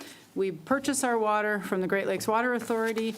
We also, through them, do our disposal, through Oakland County. It's all set. We are in a combined sewer overflow, which means we do not have sewage meters, which means they base our sewage fee, our waste removal on the water, on our water usage. It's without a meter. It's the only way they really can do it. And so what we have in the community is we have residential, we have business, and different categories. For at least the last 10 years that I have been able to track, we do not have, the IWC charges are separate from what goes through SACWA, separate what goes from, for the sewage thing. It is a separate billing. It is applicable only to certain businesses, not to residential, not to multi-residential, not to municipal, not to, what's the other one? I think churches, not sure about the school. In any event, for the last 10 years, as far as I can tell, we have been charging those industrial waste costs that the Great Lakes Water Authority charges us. It has been either, the community's either been paying through it through their water fees, sewage fees, or by simply us not, we're not charging the businesses for it. We are paying the bill, we are not charging the businesses for it. What that means is, one way or another, however you break it down, we have been subsidizing the businesses that should be paying their industrial waste charges. Madam Mayor, I don't mean to interrupt, but I just have one final Clarify, go. one final reminder that we ought to tread lightly in this area. Yes, thank you for reminding me. Nonetheless, we have, you know what? I'd love to tread lightly, but questions aren't answered. How many months do I have to wait for answers? So, not waiting anymore. I have done the research. We do not have in our billing system, it would be impossible to bill for industrial waste charges when you don't even have IWC on our bill. It's not in BSNA. It is not a charge that shows up. We do not have, I'm not sure if we have a current list. I think they're building one, but how the Great Lakes Water Authority charges through is still something I'm not entirely sure of, because the calculations I had run the gamut from 80,000 to 20,000. And also, I have seen the bills. I cannot reconcile the actuals to what I see as actuals. Regardless, I have a motion to make this right, because what we have been doing is, one way or another, overcharging a whole lot of people in this community. And it makes me very angry, because this could be a very simple thing to just acknowledge that there was mistakes made, what they were, and to explain it and to fix it and to build trust, because the residents are not happy with, or they think that we pay too much for water. I'm going to caveat everything I'm saying with, there is a failure and an error with the industrial waste charges. Unfortunately, we really are not paying enough for our water and sewage to do what it takes to keep our infrastructure in shape. But nonetheless, it doesn't change the fact that residents should not be carrying the cost for commercial businesses. Maybe we want to ask Mike how was it $2,600 for this month to Great Lakes? Mike, how did you recoup that through, who got billed for that $2,600?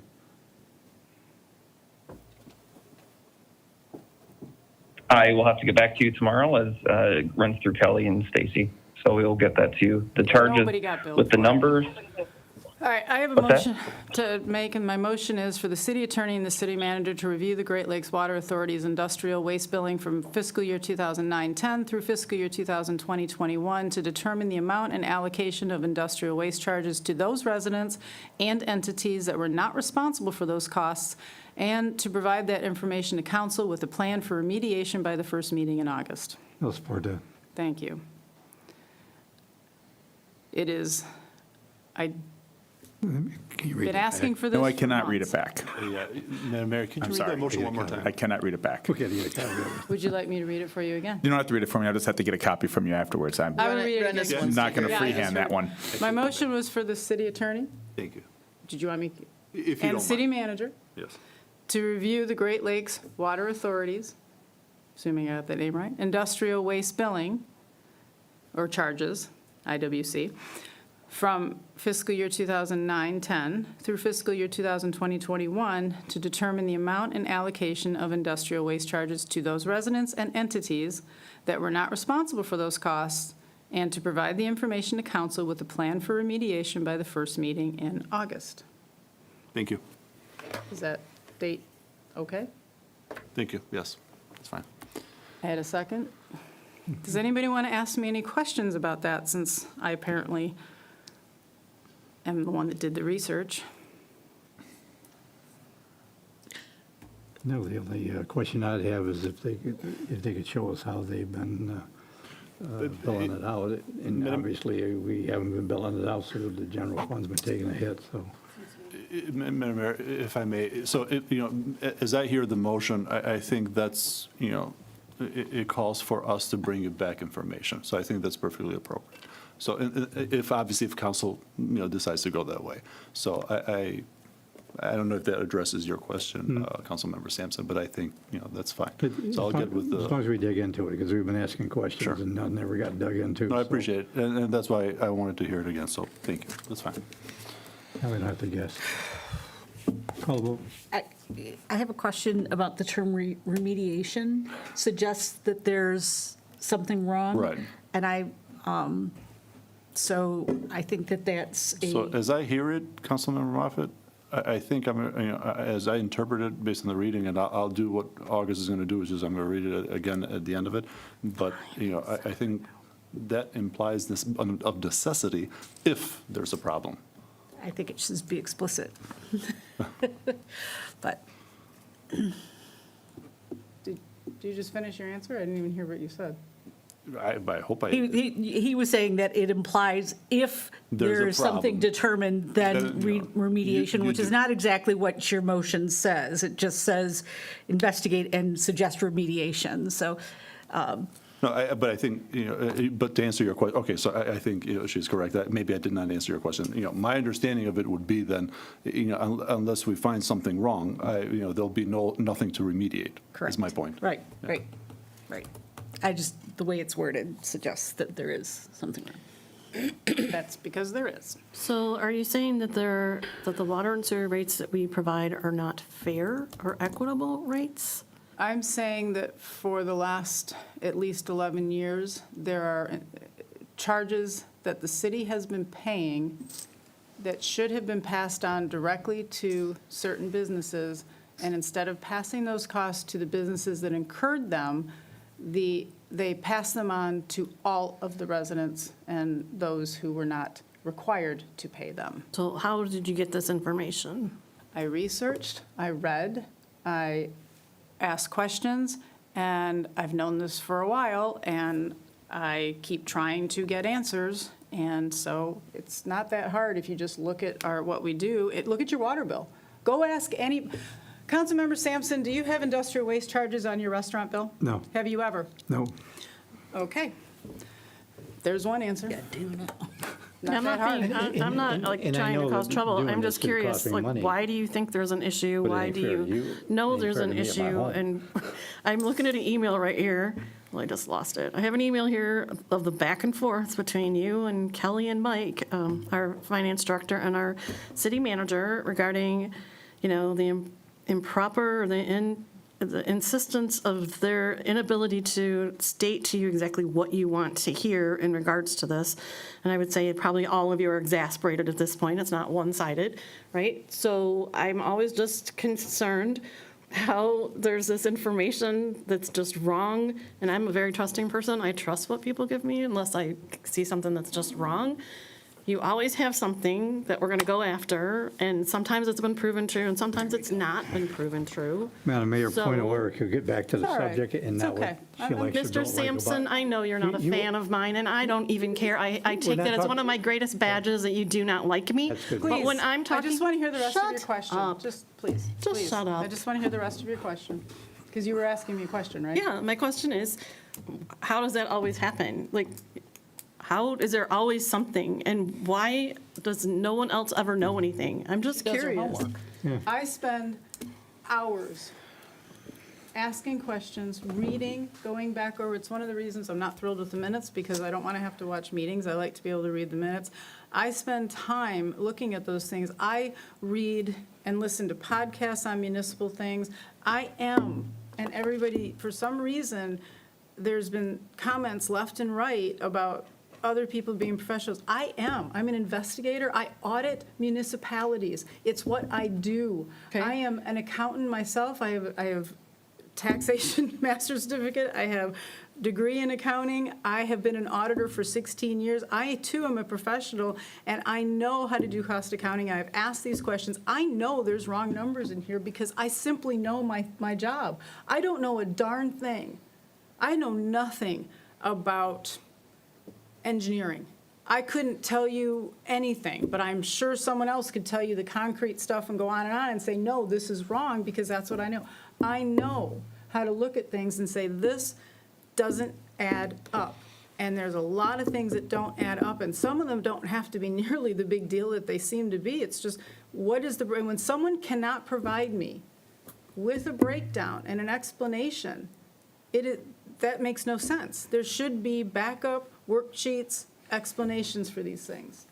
So. And I agree, sometimes I am wrong, but I keep asking until I get an answer. Well, Okay, and if that's I'm it. wrong, answer the question. That's all I'm asking is, there's a plausibility that you might not have all of the pieces together, and that you might not be right about some of this. And I just hate that we create these dark clouds and say, I hate that we there's keep hiding problems them. wrong. Okay, but so in your comment, is there any chance you two will get over your pathological avoidance of me and this unfathomable insistence that the water sewage rates are perfect? And let me sit down with you to explain what you have been missing and getting wrong about them? Yes, Because that's I because do I know have a been lot of te- the history, how it was calculated in the past and how it is wrong, et cetera. I can save you a lot of time and possibly mitigate some of the current risk of a class action lawsuit. There you So, go. I okay, said it all so right kind of there. nice, but kind of No, not it was nice, not after- right? The date of that was recently. I have been asking, resigned because of, and continue to ask for information that we are not being given. And when I say we, I mean all of us, because any of us wants it, the data behind it, we should get it and then be able to explain it. I just explained specifically why I believe and am confident that our IWC charges, our industrial waste, have not been done properly. Well, and then she says, you continue to state that we are calculating the rates incorrectly. However, you have not provided any specific information or calculation as to which rates you believe are incorrect, even though it But is I not asked her for the typical backup. any council member to prepare water and sewer rates I for a wasn't preparing municipality. them, I was asking them to explain to me how they were prepared. But she's given schedules and not. finance structures. She has not explained it. You need to be able to, okay, how many, what's the divisor, what's the dividend? In order to come up with a water rate, a sewage rate, anything else that's for an individual household, what is the total, and I'm not talking about the fixed fees that we get from other, I'm talking about the ones that we establish. What is that based on? Should be able to come up with, here's how many, the divisor, here's how many residents, here's the number that we are dividing into. I can't even get the support for that. And that carries forward in a number of things I've asked for where I cannot get the calculation. It should not be difficult. If there had to have been a calculation, and if the answer is simply, you know what? We did this, we know it's probably not right, we know we're gonna have to, but there's not even an acknowledgement of that. So if the acknowledgement So is I the suggest rates point, that have been. I suggest a point of order. You've made your statement, you sent them off. We could sit up here and argue for hours, and frankly, I don't want to do that. Why don't we send it off, let them do their investigation, figure out what's going on, come back with their answer, and so why don't we just move forward and let them go do it, instead of throwing around all kinds of other accusations? Thank you, Councilmember Moffitt. Councilmember Moffitt's point then, August? So the motion that I'm not going to read back, but I think we all Sent it understand. to you. Okay, or you sent it to me? Okay. Well, we have, first vote up is Mayor Scripture, Yes. Mayor Pro Tem Milan, I will not be voting, based on I don't want to vote. It's a reason. Yep, it is. Councilmember Moffitt, No. Councilmember Phillips, Yes. Councilmember Sampson. Yes. That motion passes. Old unfinished business, I think, for the first. Well, we still have to do the bills in general. Oh, Those need to be. yeah, you got to pay that stuff. Yes, Okay. handled. I Then, move we pay the bills, Second. remaining bills. Motion and a second. Mayor. roll Any call. discussion on it? Just go, okay. Mayor Pro Tem Milan, Yes, we may pay the bills that are already paid. Councilmember Moffitt, Yes. Councilmember Phillips, Yes. Councilmember Sampson, Yes. Mayor Scripture. Yes. Bills are paid. It is redundant. All right. Old unfinished business, Councilmember Sampson, I believe it was a motion that you had made, and it was postponed, not tabled, postponed for Mr. Nushai to offer, I guess, an opinion or whatever thoughts he gave, and that was included, so I will just turn it over to you because it was your motion. So I assume you have questions or whatever. So you can explain your letter, how, if you lose trust in the person paying the bills or looking at them, I'm sorry. if you lose trust in somebody, how do you, if he takes over engineering, which Mike doesn't have an engineering degree, how do we get trust, that he knows that $6,000 for a corner or $4,300 to do some engineering in here? Some of them charges we're getting from AEW All I'm saying is, let's go out and bid them again, because we haven't bid them in 20 years. And Yeah, so I think I think I understand your point, and I'm not here to tell you that it's not a well-taken point. And at any given time, any of the five of you or all five of you will probably feel that way about, items such as this.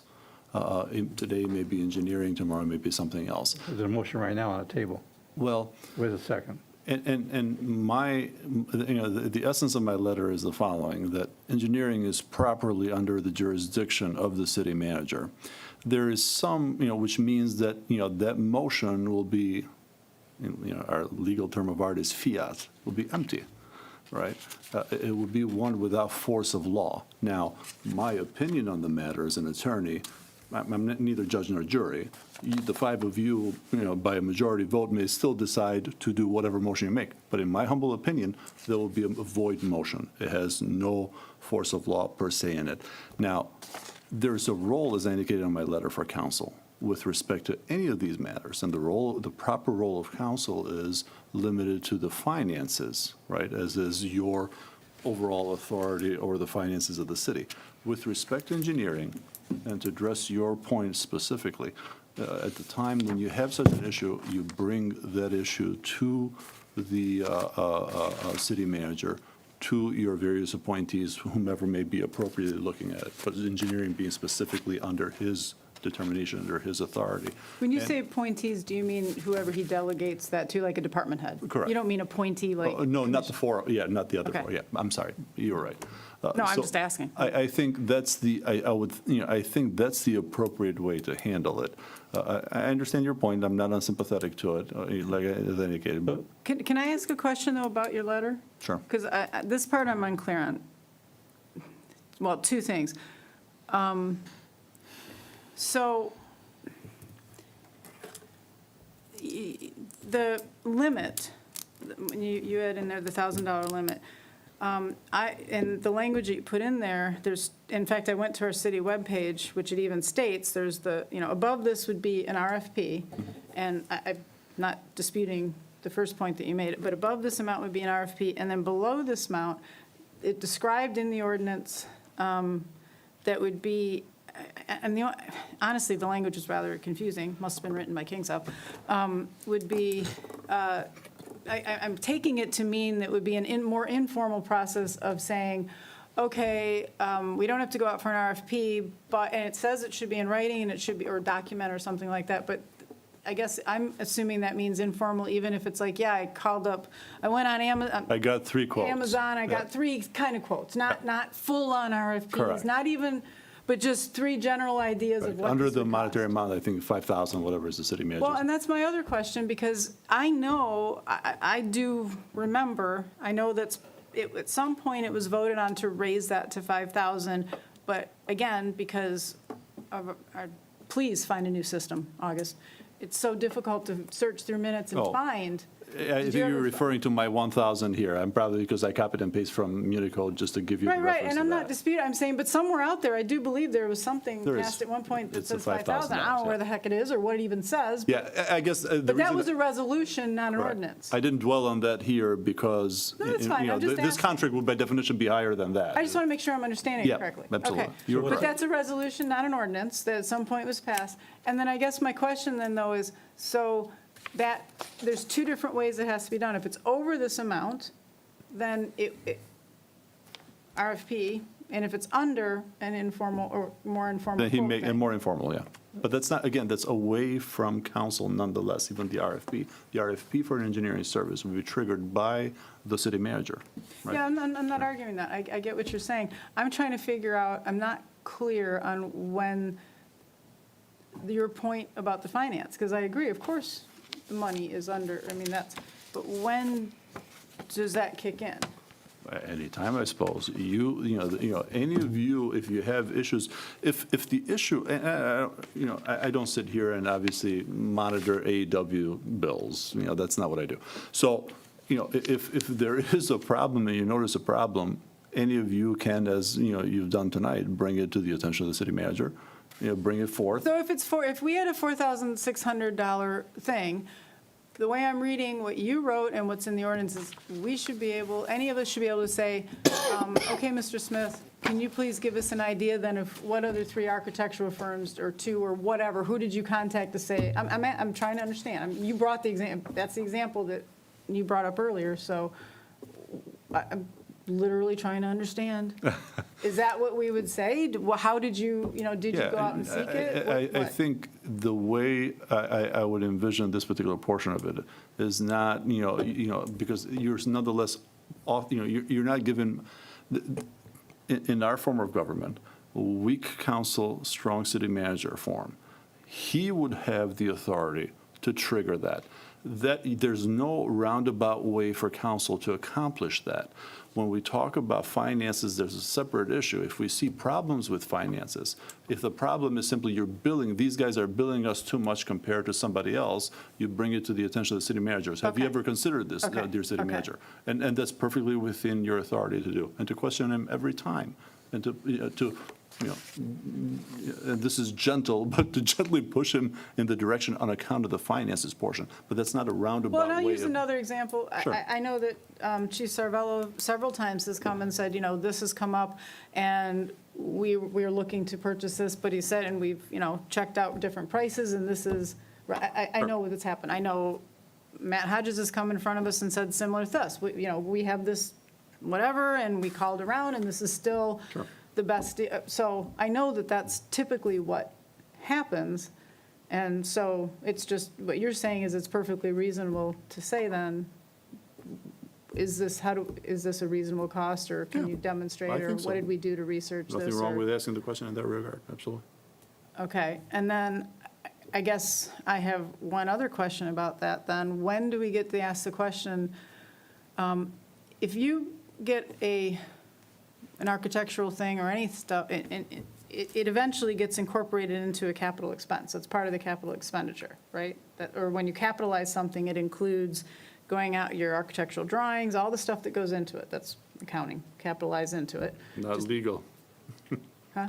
I said, it's not a legal question that you're asking. That's why Okay. I'm just staring All at you right, and not so you're giving just you an staring at me answer. with, that's why I'm getting the look. Gotcha. Okay, well, that is how you capitalize something. I don't doubt So it. my question is then, in that sense, is it fair to ask, we have not sat down and done the capital improvement plan, prioritized any capital expenditures. We haven't talked about priorities essentially. I mean, there's a whole bunch of stuff, and I know one of the priorities on there, and I happen to support it fully, although I'm looking at the price going, are you got to be kidding me, is the locker room situation. Total support, total sticker shock, but whatever. But that aside, at what point, where would be the authority to go out and just do that if we haven't even done a capital plan yet? If we haven't even said we want to start looking at these, who said we were going to renovate City Hall? When did that happen? You're asking the wrong person. Okay. So that's a fair question, though. That's what I'm asking. That's a fair question. Certainly. Okay. So, again, I get the cop part. All right. So I think I understand that a little better. I apologize, Councilmember Sampson, for hijacking that. I truly did not understand that memo. I think Scott Cervello had something to I still say. don't believe or understand how 4250, and that's why I asked, are the architect, did you use structurals? I know there's other things that are going to end up to redo this place. I don't want everything to come right at under 5,000. When you put it together as a big package, you're now 6, 7, 8, 9,000. And the other one was the $6,000 for a corner. When they did a bid on a corner, it came Corner out what? for the handicap. Remember? the Oh, handicap? sidewalk, oh. That was $6,000. That's more of a cookie cutter. I do not believe there's $6,000 worth of work in there, but there's nobody here that his forte is not engineering. He can't look at it. So who is watching the engineering part? We're spending a lot of extra money on stuff that, in the last time I was really asking everybody, it was kind of like, well, that's normal. Never been normal for me. I mean, that's not a normal charge for a corner. They should be more of a cookie cutter, they got to shoot elevations and stuff like that, but $6,000 to do an engineering on a quarter is a little bit high. But there's nobody even around here to discuss. You know, and if you go to, I'm gonna go to AEW and say, why did you charge that much? Oh, it's a great price. Oh, thanks, nobody's ever told me that. You know. That's the question. Yeah, can I say something on that? I think that $4,200 bill, so in the beginning, unless something has changed that Mike and I hadn't had the conversation with, I think they came in and we were looking at an estimate on number, what if? So I think that's what that is for. And then if it does get approved during capital, there's gonna obviously have to be bid for the whole project. It's, you know, it doesn't go to them. But I think, unless I'm wrong, I think that 4,200 was that initial walkthrough just to get kind of a ballpark figure on what it would cost. And then obviously it would have to be bid out after that. I think that's what that 4,200 fee is, but I don't, unless there's something else I know about, I mean, there's nothing move forward other than that to give us a ballpark figure. That was my understanding of it anyway. Why I advocated an RFP is we can see their hourly rate compared to other people's hourly rates for, you know, for senior engineer, for junior engineer, for this type of, you know, there's a lot of breakdowns that we can compare prices. But right now, it's just like AEW, Mike picked it. I think I seen something that says now it's going to end in '26. It would be paying us, it's project creep. It keeps going up. We got a 30% increase on some things this year, and they're all pass-through, so they don't affect us, but they still affect our citizens. Well, they do, because we never, But the citizens are still paying it. right. You know, as when you do a project in this town, if they go up 30%, if somebody's doing their remodeling their house, they're paying more money to get a permit. Well, we need to know if that pass-through is good enough. We have no idea right now. We're just, you know, the only place I can go is say AEW, and they're going to go, them are good prices. Oh, thanks. I feel better. I work for. We need to compare it with something. Yeah, and I we work haven't for an compared it in over engineering 20 firm, years. and their hourly rates are fine. They're in line, I'll tell you that. And municipal engineers are more expensive. They have more liability. They're very expensive. So if you're not content with them, of course, bid them out, but you're not going to find them outside of the realm of the scope of what they should be charging. But And I for you think to that- reference that is not even fair. I think you're right. That's, I think what he's saying is it would just, I don't know that. Yeah, no, and that's fair, right? Like, I don't know that because I don't know anything about that. So is there, I guess what I'm Finances asking is question, on the finances question, Councilmember Sampson is correct. You can ask that question of the, you know, your city manager and and whomever the department head of engineering is, you know, demand accountability as far as finances are concerned. My point is just, you know, the subtlety of demanding that, you know, that the, you know, this matter go out for an RFP when it's properly his purview, that's all. what about an RFI? Well, yeah, sorry, I'm What? gonna cram it. Request for- I think that's, you know, Yeah, or an RFI is kind of like it's a request for information and but you yeah. can. Okay, I just didn't hear what you Oh, sorry, said. yeah. It would just simply be, again, more that informal process and kind of what Yeah, Councilor but, you know, again, Pro Tem just it's said. absolutely. That would say, you know, she's like, well, these are in line. Again, I'm going to trust her on this because that is her expertise, but that would, to come back and say, okay, here are, Mike can and absolutely that's do not an that. RFP. It's not an RFP. That's Yeah. We're you know, talk- here is all what we're getting charged from AEW in, you know, generally speaking, or normally, I should say, right? I mean, as a normal course of business. And looking around to other firms, just calling and getting, here is, and then being able to say these are in line or not. Perfectly appropriate, Mike can certainly do that for you. It's his department, he runs it, he controls it. But that's our part of You the can ask- finance where you we can Your ask for that finance part. question is perfectly appropriate, you can demand that of him, he has to produce it to you. He's your employee, absolutely. But it's also a reasonable thing since we haven't really done that in 1,000 million Absolutely. years. Yeah, I'm agreeing with you. Okay. Oh, Absolutely. Yeah. Well, could we, all right. Councilmember Sampson, Yes. you have a motion on the table. I understand Mr. Nushai's point. I think your point was getting to that thing. Would you consider, instead of forcing the RFP or requiring, which I get his point that that's, but asking, and we can say, get an RFI, go. Request the city manager provide, information with respect to the finances on the, or, absolutely. Well, some such- basically, I'd like to see the AEW contract and the normal items, and just a more informal comparison with a couple, how many, Paula? Three. Three? Yeah, two other. We can't make them do the Other- comparison now. Exactly, I'll make it an RFI. We can't make them do the with comparison of three comparison. companies. The three companies? Yep. Is that, okay, if you would amend, because I I just seconded your did. motion. I If just you would amended amend it. it, I would, I okay, did. great. I would It's going to second be an that. RFI with comparison to three companies. Maybe we leave it broad for the city manager instead of giving him, because, the problem is getting around, my humble opinion is we're trying to get around his authority. Let's not try to get around his authority. No, I'm do trying to so. understand the Yeah, costs here. I It's been understand. a long time. Ask specifically the question. Why aren't you I just asking? did. I said, could we Yeah, have but the moment that we go, yeah, regular and costs? My point is just, as indicated, I don't want to beat a dead horse to death. But, the point is, it's his authority. So to me, you can absolutely request information with respect to the costs, all of them, beginning to end. Yeah. The moment we start doing, compare and contrast, he's listening to this. He will know what to do. If he chooses to do so, he will do so. Ask him the information about the cost specifically.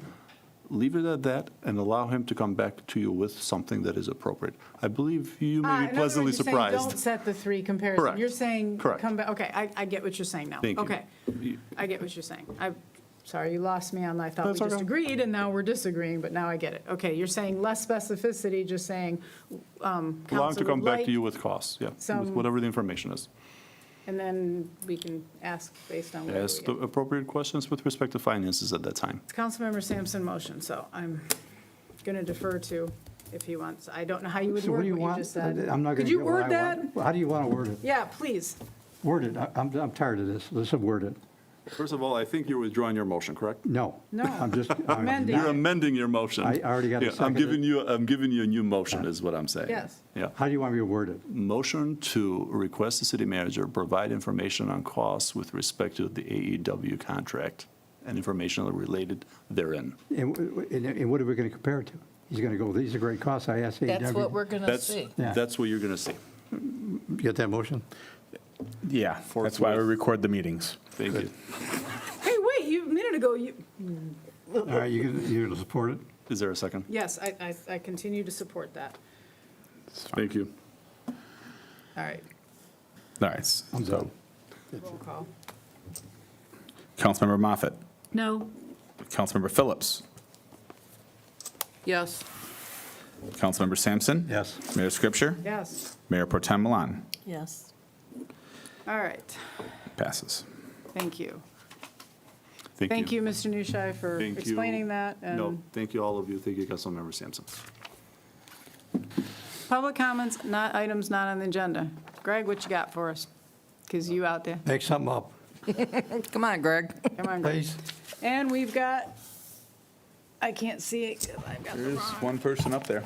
Oh, I think three. No, one's Mike, one's you. One's me, I'm That's not on us. there. City Council is one of them. Oh. Mike is the other one. And There's one other Nancy's person. iPad. Yes. All right, Nancy, you got any, that's your wife, isn't it? Yeah, Nancy got anything for us? She has to go on YouTube. Ken? We pulled it up, you can watch it, you have to go to the website, the Boston website, and from there you click on the YouTube link and it takes you right now. Okay. All right, Nancy can hear us, she's got nothing. Okay, Greg, you got nothing? Seeing nobody else in presence, I'm going to close public comment for items not on the agenda. Did you have anything else, Mr. Nushai? I have nothing. Thank you very much. Unless you have any questions, of course. No. City managers report. I don't know if I want to defer to Scott to do the, I guess this is probably the last coronavirus monthly update. Scott, if you want to just do a brief, since you ran the meeting yesterday, right? This morning, I think. Yeah, this morning. Yeah, I'll take that. Morning. Yeah, we had a meeting with all department heads, just the emergency order, for the city expired the 30th of June. We're still doing safety protocols at work. I was just ensure that everything is up and running. We still following the MIOSHA rules, at least through, the end of the year that we have to. The library's picking up their hours, starting to, almost go full operation. The museum's opening on Wednesday. Gina's still doing, the curbside lunches. The exercise classes at Hunter are picking up. And DPW and fire department are running good. So it's just kind of a recap, talking about what's happened over the last, 15, 18 months, and just make sure everyone's still on page, watching how the employees are doing. So that's the recap from today's meeting. And we're going to get those, Joan is working with the businesses, right, about the last things that are in City Hall still? The products, PPEs and things? Correct, yeah. Joan's been working with the businesses. She condensed them, and she's got a few more to hand out, just kind of open up that hallway. But yeah, she's been working hard for the last 18 months with the businesses. Perfect. Thanks, Scott. The other thing is just, I have it on there, just an update. Kelly and I have been working on the process guide and the RFP for auditing services. We had to reset up our Mitten meeting where I had to meet with them to make sure, so that will be placed out there for the auditing services. Just wanted to let you know that we're moving forward with those this week, and Kelly and I are working on next process as we go through training and calendar through the next 6 months and year. That's all I wanted to provide tonight, and thank you to all the volunteers and staff for having a nice 4th of July. I know it wasn't what we all had hoped, but I believe things are successful, and next year we'll be coming back. So I thank the 4th of July committee and all the other volunteers that had a great holiday over the weekend. So I appreciate all their service. Thank you. Mike, on that budget guide, I'd like an opportunity to chat with you about that, because parts of it are not. Having council do goal planning months after you have all the activity with staff is the opposite direction. It should be the other way around. You start with council setting goals, and then whatever of those need to be accounted or accommodated in staff planning, and then what staff wants that maybe council hasn't thought of, which actually should be part of the goal setting, and then you work from there. It's a start, but I'd like the opportunity to talk to you about it. Because nobody wants to sit here, or we can have a workshop, but nobody wants to sit here in this meeting and do it anymore, so I'm just saying, I'd like that opportunity. That's it. Schedule a workshop. I will do it next time. We got the 1 millage, let's do that first. I have something for Mike. Mike? Yep. Sitting in this room for the last 3+ hours, looking at the wall of all these fine, upstanding, respectable humans that decided to commit their time for this community, I just realized that we are missing Mayor Deborah Woolley's photo, and we need Mayor Scripture's photo on the wall. So is that something you can handle? Yeah, I remember the last, I think when I was clerk, I had asked Debbie to go and to go get a picture. I don't know whatever happened, but yes, I can reach back out to her and to Therese and set up. I believe Ken stated that he does professional photography as well, if I recall him stating that as one of his many talents. Cool. It would just be nice for everyone to be represented. Well, I didn't think you put the mayor up until after. Right. Oh, I don't know what the protocol is. It Yeah. doesn't make sense Yeah. to wait till they're After gone, they're but it gone. could be. No, they go And I up know when it's they're been sitting. COVID and you weren't around for Debbie, but she deserves to have her photo up here as well, I think. No, I mean, I don't think. She deserves to have her photo up here, period. Thank you. Thank you. Anything else for Mike? Or just combine it with city council comments and get through? You got anything, period, then, for Mike, or comment? Kathy? I have a comment. Go for I it. would like to thank the police department and the fire department for continuing our parade history with their parade on the 4th of July, so that we do not have to enter it in the books as a missed parade. I did hear you guys. And DPW. Thank you. And I would like to add, Department of Public Works, they had 3 volunteers come out as well. And I had Alliance Ambulance included. They had a manager on duty. And Gina for filming it. So, yeah, Gina did a great job. Yeah. She said the wrong year she was nervous, but it worked out great. Yeah. She had fun with it. And I thank you guys. I mean, I know if you had publicized it, it could have caused major road issues and all kinds of thoughts, but I think everybody heard it, and anybody that wanted to go see it had time to get up there. Yeah. For safety, we just couldn't put it all out there. And thank you to all the rest of the citizens for having a safe 4th of July. Councilmember Sampson? I'm good. Both either? Councilmember Moffett? I got nothing. Mayor Potem? Oh, thank you. I got nothing. Madam Mayor, if I could interrupt for just a Are minute, you going sorry. to make a motion to adjourn? I will, Then you but- need to just hush. Well, before I hush, if we could, looks like one of the residents has their hand raised now. I'm not sure Oh, it's if you would Nancy. like to entertain Figured it their. out. No. Okay. Greg's saying, that's Greg's wife. He's saying no. Greg's wife is saying Greg's right no here. on the hand raised. Okay. Greg's saying no, that Nancy's Waving goodbye. Hi, Madam aired. Mayor, make a motion to adjourn. Second. Roll call. And if Nancy does have something to say, I apologize to her, and she can have she gets first dibs next time. First Councilmember dibs. Phillips. Yes. Councilmember Sampson. Yes. Mayor Scripture. Yes. Mayor Pro Tem Milan. Yes. Councilmember Moffett. Yes. I've got tons of pens. Adjourned at 10:44. I think it's a shot at it.